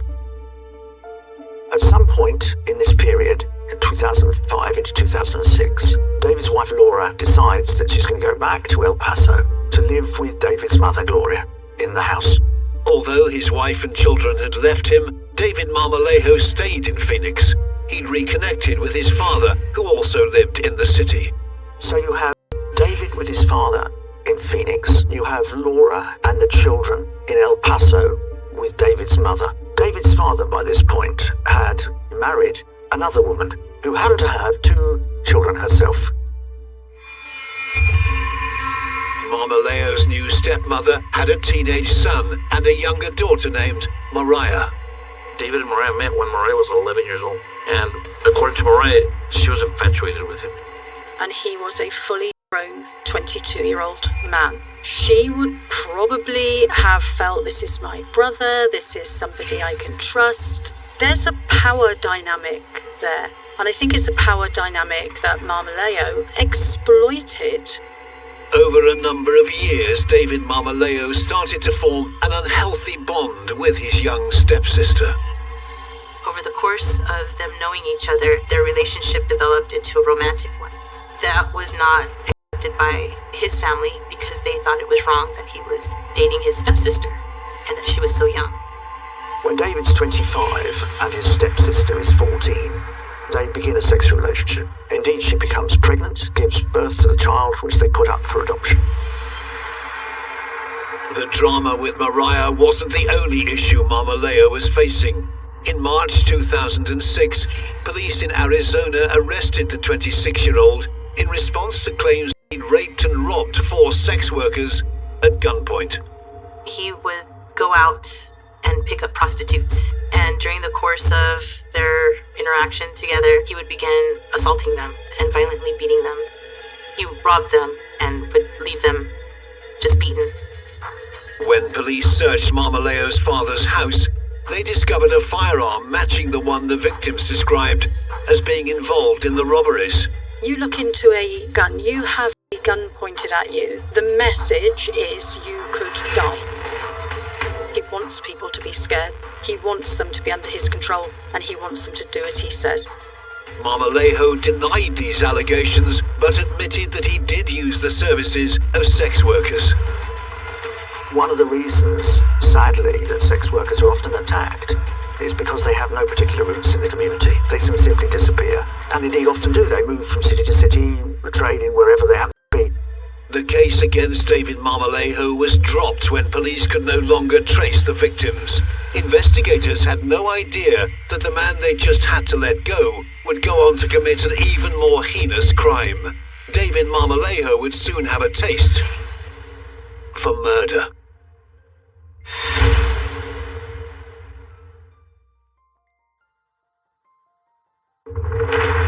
By late 2006, 27-year-old David Marmolejo had avoided charges against him in relation to the rape and robbery of 4 sex workers. He was free to carry on with his life.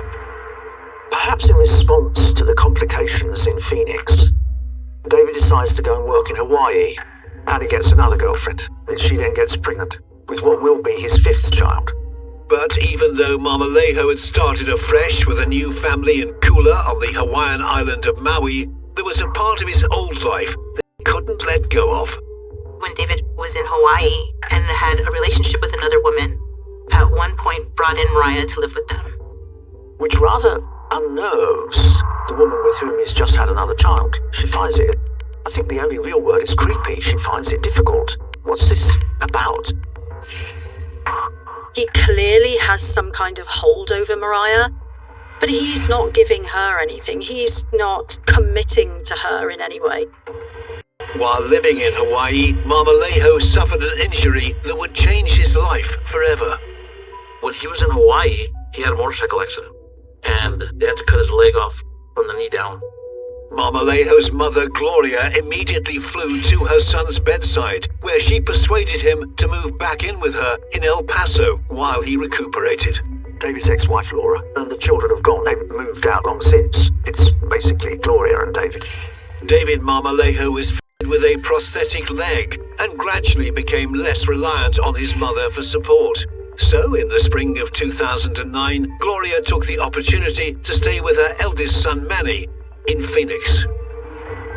While Gloria was away from home, Mariah, now aged 19, moved back to El Paso. She started working in a restaurant and made friends with her co-workers, one of whom was Reina Guzman.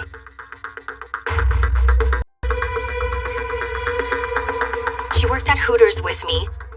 She was like 19 at the time, very young girl. I remember she had very kid-like attributes. Marmolejo would pick up Mariah at the end of her shift. We knew it was her boyfriend. They were always together. If Mariah was there, David was there. No matter what. Like, Mariah was never by herself, or vice versa. We all thought it was a little weird that he looked way older than her, and the way she acted, and it was just weird. While staying with Manny in Phoenix, Gloria had warned Marmolejo and strictly forbade him from moving Mariah into her El Paso home. Gloria knew about the bond between Mariah and David, and she was not happy about it at all. She gave him an ultimatum and said it had to stop. It didn't stop. He kept seeing Mariah behind everyone's back. He was never going to stop. Despite Gloria's warning, Mariah was spending a lot of time at the house, and Marmolejo had also taken in a lodger. So I needed a place to stay. Mariah had mentioned that David at his house had an extra room for rent, and I moved in there. To my knowledge, she was living there, and that's the only reason I accepted to live there. It's just me and David, you know, you can have the whole upstairs by yourself. Oh, great. Sounds good. Unbeknown to Marmolejo, Mariah, or even Reina, Gloria was hatching a plan back in Phoenix. She was suspicious that Mariah was staying in the house. She had told her son, I'm gonna drive back to El Paso and see if I could catch her and surprise them. On the 25th of July 2009, Gloria traveled back to El Paso to try and catch her son and Mariah out. She warns everybody not to tell David that she's going to drive to El Paso. She wants to see inside the house without him knowing in advance that she's coming. The house is filthy. There's rubbish everywhere. It's not at all well kept. After calling her mother, Gloria eventually made a telephone call to Marmolejo. She calls him and says, hey, my bedroom door's locked. Can you come open it? Where are you at? Are you close by? And he was kind of surprised she was here. At that point, David and Mariah have gone to the movies with friends. There was to be a cookout later, which David and Mariah were going on to. So at some point, David leaves the movie theatre and drives back to the house. Gloria had told some of her family members that she was coming back to El Paso that night, and that was the last anyone had ever heard of her. The following day, Gloria's eldest son, Manny, still hadn't heard from his mother since she'd arrived in El Paso. Family starts to get suspicious, thinking, well, where's she at? So Manny calls and talks to David. Hey, David, where's Mom? He goes, I don't know. I saw her last night, and I haven't seen her since. I came home last night, and she's not here. He claimed that he was at a movie with some friends. So he came home, unlocked the door, said hi to his mother, helped her unload a couple of things, and he claimed that he said hi and he left. Just days before her birthday, 53-year-old Gloria Marmolejo had vanished into thin air. Her son David had been the last person to see her. He called me and I was at the mall and he said, "Hey, have you seen my mom around the house? She's in town, but I haven't seen her all day." "No, I haven't even been home." "Okay, well, if you see my mom, just let her know I've been looking for her." And I was like, okay, sounds good. I had no idea that was Gloria's house. Gloria's eldest son, Manny, traveled over 350 miles from Phoenix to help with the search for his mother. Manny and his wife decide to drive the next day, the Tuesday, the 28th of July. They'll drive to El Paso. When they get there, of course, they confront David. What's happened? I've no idea. I let her into the bedroom and that was the end of it. And besides, her car's not here. She must have taken off. So a day goes by, they're worried, and we find out that Manny decides to file a police report with El Paso Police and reports her missing. Gloria's disappearance soon made headlines across the city. I was the courts reporter for the El Paso Times. At the time, Gloria, she seemed to have a lot of friends, a large family, a lot of concern around her disappearance. She wasn't the type of person who would just disappear without a trace. And her family was very concerned. They were going around, they were contacting all the media, they were passing out pamphlets, they were doing searches, looking for this woman. They're crying, David's crying, hey, look, help us, They give a really emotional speech asking the community to help find Miss Marmolejo. Manny had mentioned to Detective Sanchez that Gloria often went walking along a trail near a local school. The detective who was handling the case at the time started telling me, maybe she went for a walk and maybe had a heart attack or got ill or something. Just check that box and see what happens and then come over here. Sure enough, 15 minutes later, he calls back and says, "Hey, Ray, I found the car by the track." And I peeked inside and I could see a purse on her cell phone. That's not normal. It wasn't until they found her car when my boyfriend's like, "Something's missing, you need to be careful, something's wrong." That's the first instant I was like, oh my god, this is weird and scary. Next thing I know, the house got closed off and I had zero access to all my stuff. They were looking for her because they hadn't found her yet. With no signs of a struggle at the family home and no obvious suspects in Gloria's disappearance, detectives decided to question her family. The classic formula in any inquiry: who was the last person to see the victim? Well, of course, the last person to see the victim was David.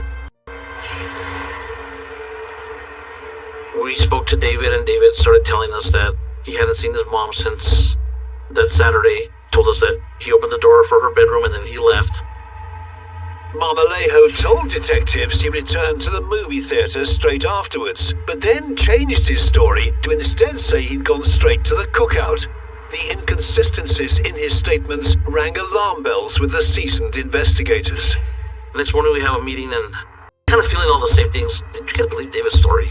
No, we just didn't feel it. Sometimes as a detective, when you speak to a lot of people all the time, you kind of develop a sense of how to judge people. And just the way he was acting, the way he was telling us his story of how they interacted that evening, it just didn't feel right. Detective Sanchez requested the cellular data from both David and Gloria Marmolejo's phones. That Friday, we come into the office and the phone records that I had requested from the phone company had come in. But before Detective Sanchez could start to analyze the data, on the 31st of July, 6 days since Gloria Marmolejo's disappearance, there was a shocking discovery in neighboring New Mexico. somebody walking their dog, walking around the desert. They had found a body. The body of a woman. The police had sent out a news release. They found a body in the desert near El Paso in Santa Teresa, New Mexico. And right away, a lot of people were concerned that it was Gloria, that they had found Gloria in the desert. She had surgery a few years ago, so she's got some scars. That's how we were able to identify that, yes, it was Miss Marmolejo. The medical examiner reported that Gloria's death had been caused by strangulation with a ligature. They found strangulation marks. That's kind of when it set in that this was real. I don't think there's words to describe like how scared I was. I was really scared. People they were invested in what happened. How did she end up there? Who killed her? Who did this? It was a huge story at the time.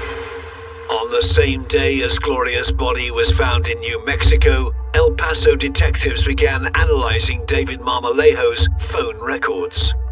I noticed that Miss Marmolejo arrived on Saturday afternoon, around 5-ish. Nobody from her after that. That same day that she arrived, David had a lot of other calls throughout the day. For some reason known only to David, he decides to telephone his old girlfriend in Hawaii at 1:37 in the morning. I'm mapping those calls and I realized I don't have a tower for that call. So I made contact with the cell phone company that they belong to, and an analyst tells me, well, you're looking at a call that's not in your state. She says, well, that tower's in Anthony, New Mexico, which is on the west side of El Paso, where they found the body. It's very close to that area. It was a huge breakthrough in the case. The phone records suggested that David Marmolejo was lying to detectives. Investigators knew they needed more evidence against Marmolejo, so on the 1st of August, they brought Mariah back in for questioning. We interviewed Mariah several times, and she would just not provide any information. We knew in her answers that she was covering up for David. The police arrest Mariah on the 1st of August, and they charge her with giving false evidence.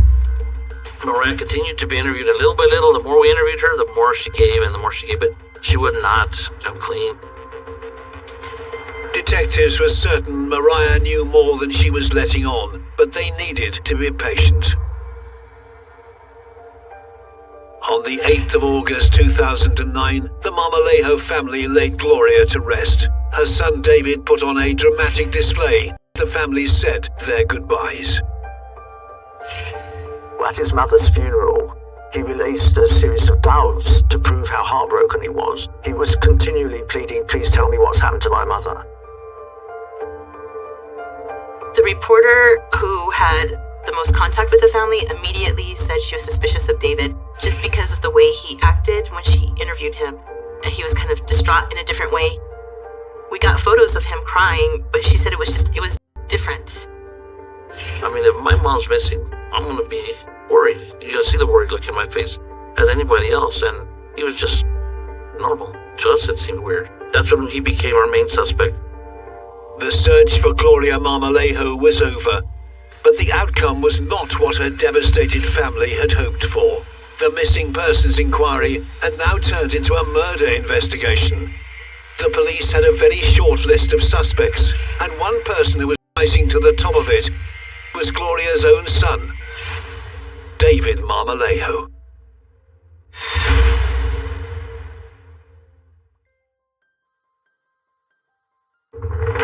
In mid-August 2009, El Paso detectives were hunting for the killer of 54-year-old Gloria Marmolejo. CCTV from the day she'd arrived back in Texas after visiting her son Manny in Phoenix gave investigators a vital clue.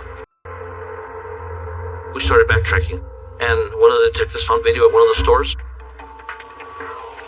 And she's wearing the same thing in the video that she's wearing when we found her in the desert.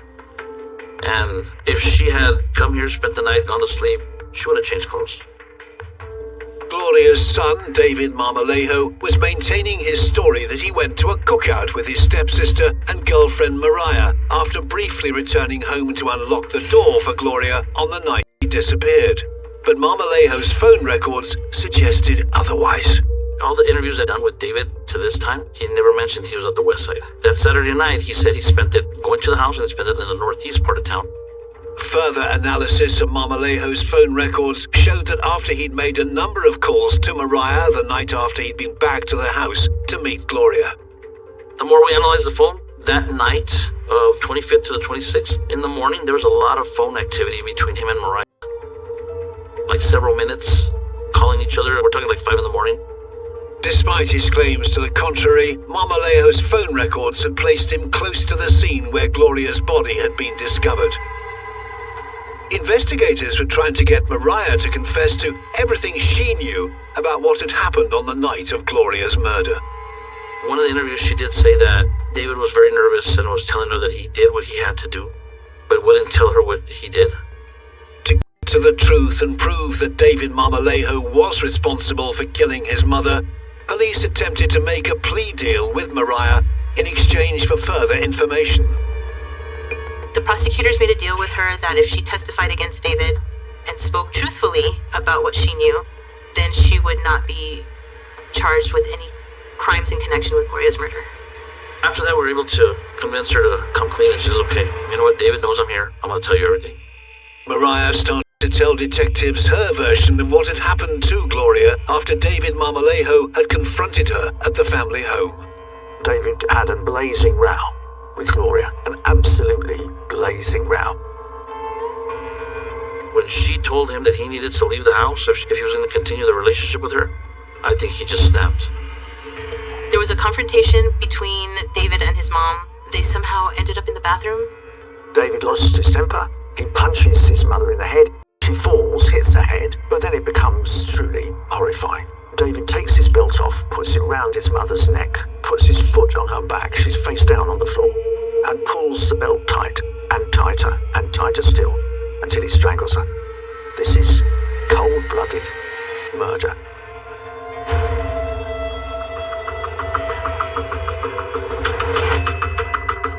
Mariah confessed to detectives that she'd known the true story behind Gloria's demise for weeks. After the cookout and the evening of the 25th of July 2009, David tells Mariah what he's done, and indeed they go back to the house, to Gloria's house in El Paso. At first, Mariah doesn't really believe him. She thinks it's a joke. He says, well, go and look in the bathroom. And there, on the floor, is Gloria, strangled, dead. Mariah then told the investigators how she helped Marmolejo clear up the crime scene and remembered that she'd somehow injured herself in the process. Mariah did say that she bled somehow and that David was cleaning the blood that fell on the carpet at the entrance of the bathroom. So we went back to the house and did a search of the house. Sure enough, that we didn't find any blood visible to the naked eye. But when we pulled back the carpet at the entrance of the bedroom, we found blood. So now Mariah's story started to come together. Mariah told detectives she was scared of Marmolejo and frightened of how he may retaliate if challenged. Mariah said that David had tried to strangle her in the past. Mariah did say that he was violent with her, as did his ex-wife and the girlfriend in Hawaii. That was one thing that was very consistent, is that he was violent with women. The woman who'd been so infatuated with David Marmolejo since she was 11 years old had finally broken rank. She basically followed him around like a puppy. I mean, she was so in love with him. She might have been even brainwashed by him. She was that much in love with him that she would do anything for him.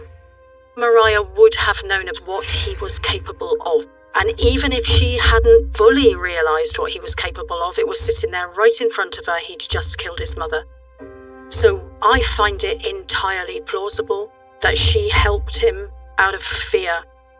At around 1:30 in the morning of the 26th of July, the couple drove Gloria's body across the border into New Mexico. She said she helped remove the body, clean up after, and helped David put the body in the trunk of his car. She was with David when they were driving around looking for a place to leave Gloria's body. Mariah was to say later that he dragged her out of the car like a dummy. He pulled her out, legs dragging along the sand, as if she was irrelevant. The desert area, it's real loose dirt out there, and when they were driving away, he wanted to erase his tire tracks. So she drove the car slowly while he was sitting in the trunk with a cardboard that he had taken with him. He planned this. That's how Mariah explained it to us. With Mariah's version of events backing up the phone records, the net was closing in on David Marmolejo. On the 4th of September, the 29-year-old voluntarily handed himself into the police. About a month after Gloria's body was found, David was arrested in connection with her death. I remember he'd been arrested. We weren't surprised. Nobody was surprised that he was arrested. Despite Mariah's claims of what had happened after Gloria had confronted her son, Marmolejo had a different version of events. We were just talking the whole time, just like, I just helped him over and pay him out, and I said, okay, I said, you ain't there to say English, right? So he get back to me, so we speak okay. Detectives questioned Marmolejo about his phone records, which placed him near the site of where his mother's body was found on the night of her murder. The girls invited us to a party. Where are you when this happened? Around the old gate, starting on 6 still. Not according to these records. We've got mountains in between the northeast and east side and west side of El Paso, so there's no way that the signals are gonna go to that side. It's gonna hit on the closest tower. We made him on that one phone call. That's how we placed him at the scene. A series of calls between Marmolejo and Mariah were made in the early hours of the 26th of July, which, according to Mariah's confession, was just after they disposed of Gloria's body. But Marmolejo had no recollection of this. Both our phones are plugged in, and the only thing that is she rolled over. The 5:35 in the morning call that you placed to Mariah is 1 minute and 25 seconds. So you're saying that she rolled over on your phone and then answered her phone? At 5:42 in the morning, there's another call from your phone to her phone. And this one here is 3 minutes and 7 seconds. Is she rolling? I mean, what's going on here? Is she like tumbling on the floor? I think so. No, sir. What's going on here, David? Explain that one. I can't explain it. He never actually admitted to killing his mom. He claimed that he had nothing to do with it, that he was falsely charged, but everything just points in his direction, including Mariah's statement. And the decision was made to get a warrant and charge him officially with the murder of his mom. All of the signs pointed to David Marmolejo being responsible for killing his own mother in cold blood. But his fate lay in the hands of his stepsister cum partner, Mariah. And when she took the stand at Marmolejo's upcoming trial, there was a real chance that Mariah would crack under the pressure.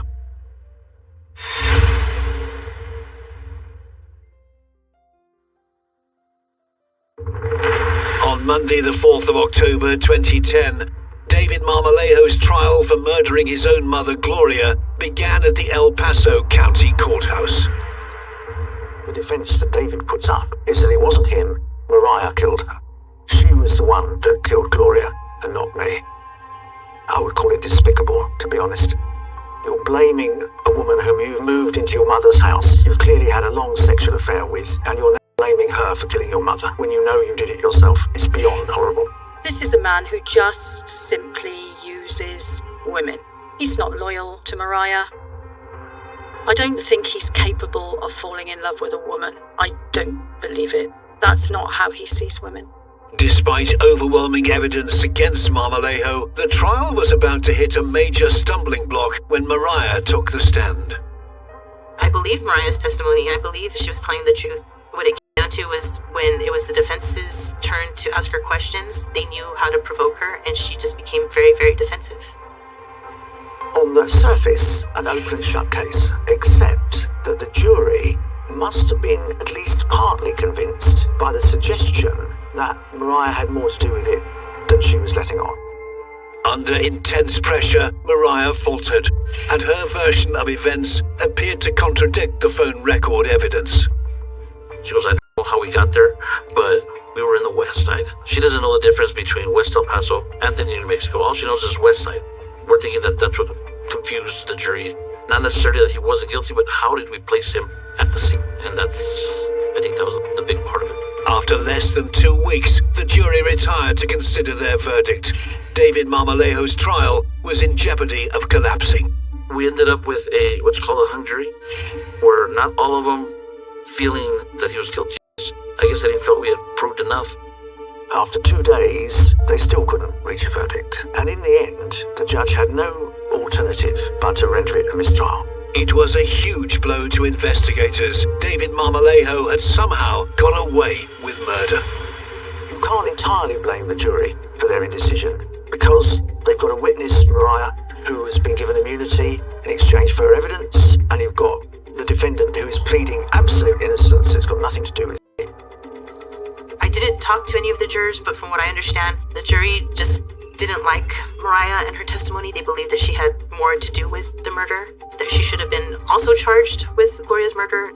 Mariah's former work colleague, Raina Guzman, who testified during the trial, was completely stunned. And I just thought, oh, it's over. And it's like, oh, it was deemed a mistrial. And I just thought, okay, well, what happens now? I was just a vulnerable kid and feel like I could go back home. And so that scared me a lot. This guy might get away with it, and he probably knows where to find us. A dangerous and potentially deadly man had avoided being found guilty in his trial. As per Texas law, prosecutors were given a second chance to present their evidence and convince a jury to lock David Marmolejo away once and for all. Another trial has to be held, but this time they decide to move what is known as the jurisdiction, and they take the trial out of El Paso to San Antonio, and it begins in March 2011. Same everything. The same evidence was presented, the same witnesses and everything of that nature. I have to see him again. I have to do this all over. And I remember just crying and just being like, why isn't this over, you know? Because I was so scared of him. I really was. During the second trial, David was a little bit more confident, I think, since he knew that the first trial he pretty much had in his favor. So I think he was a little bit more cocky that, you know, he was gonna be found not guilty this time. David mounts the same defense. Mariah did it. But the young assistant district attorney at the second trial in San Antonio says it's got nothing to do with Mariah. They changed the way they explained the explanation of the cell towers. They did a better job, I guess this time for the jury, to where they could understand it. This time around, there would be no miscarriage of justice. After less than a week of hearing the evidence against David Marmolejo, the jury was sent out to consider their verdict. Your mother confronted you about what she thought was an inappropriate relationship with this young girl, and you lost your temper, and it cost Gloria her life. That's the reality.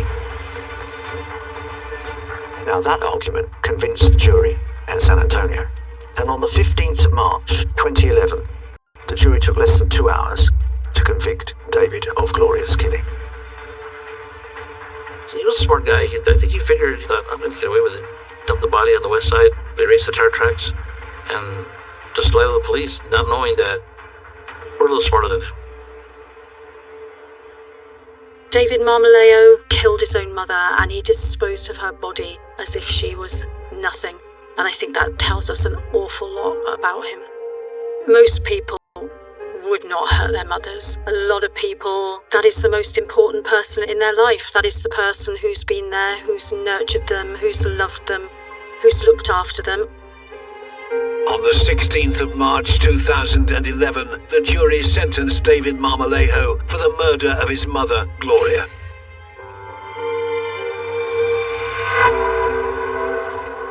In Texas, the same jury that finds you guilty also assesses the sentence. So that's when we heard from a couple of Gloria's friends and some of the family members who described their loss. It was very powerful. You can see how much pain her son and her brother had gone through at her loss. In an extraordinary piece of irony, David is given a sentence of 54 years, exactly the age of his mother when she died. I was relieved that, I guess it was like some sort of justice done, even though it took so long. David Marmolejo was sent to prison to serve out his sentence for murder. And there was more justice waiting to be served to the killer. After we arrested him and he went to prison, authorities in Arizona came to look for him. They were able to actually charge him with, I want to say, almost 17 to 20 counts of assaults, sexual assaults of prostitutes. He's always been the bad guy, under the radar, I guess. In August 2017, He pleaded guilty to 3 charges of sexual assault and attempted sexual assault in Arizona. Whenever he was released here in Texas, he was just going to have to be transferred into Arizona to serve that sentence. Finally, David Marmolejo had been exposed as the violent killer that he truly was. I think David's just a manipulator. He definitely thinks that he's smarter than he really is. And he's just arrogant. And he thought he could get away with this, and he didn't. It's horrifying. He is a man who has lost any contact with conscience, of empathy, of concern, and indeed, you might say, of love. After all, that was his mother he's just killed. She was definitely the person everybody relied on. She was the trustworthy one. I think she was the one who held the family together. And after her death, they just kind of crumbled in a way, I think. He was exploitative. He used people. He brutalized people. He didn't seem to have any remorse at all. And these weren't one-off events. This was what he was doing all throughout his life. He's an evil predator, especially of women. David Marmolejo was a violent man who had no respect for the women around him, not even his own mother. Marmolejo brutally attacked and killed Gloria before callously discarding her body. He then tried to pin the blame on his girlfriend and stepsister, Mariah. A selfish and dangerous manipulator, David Marmolejo will be remembered as one of the world's most evil killers.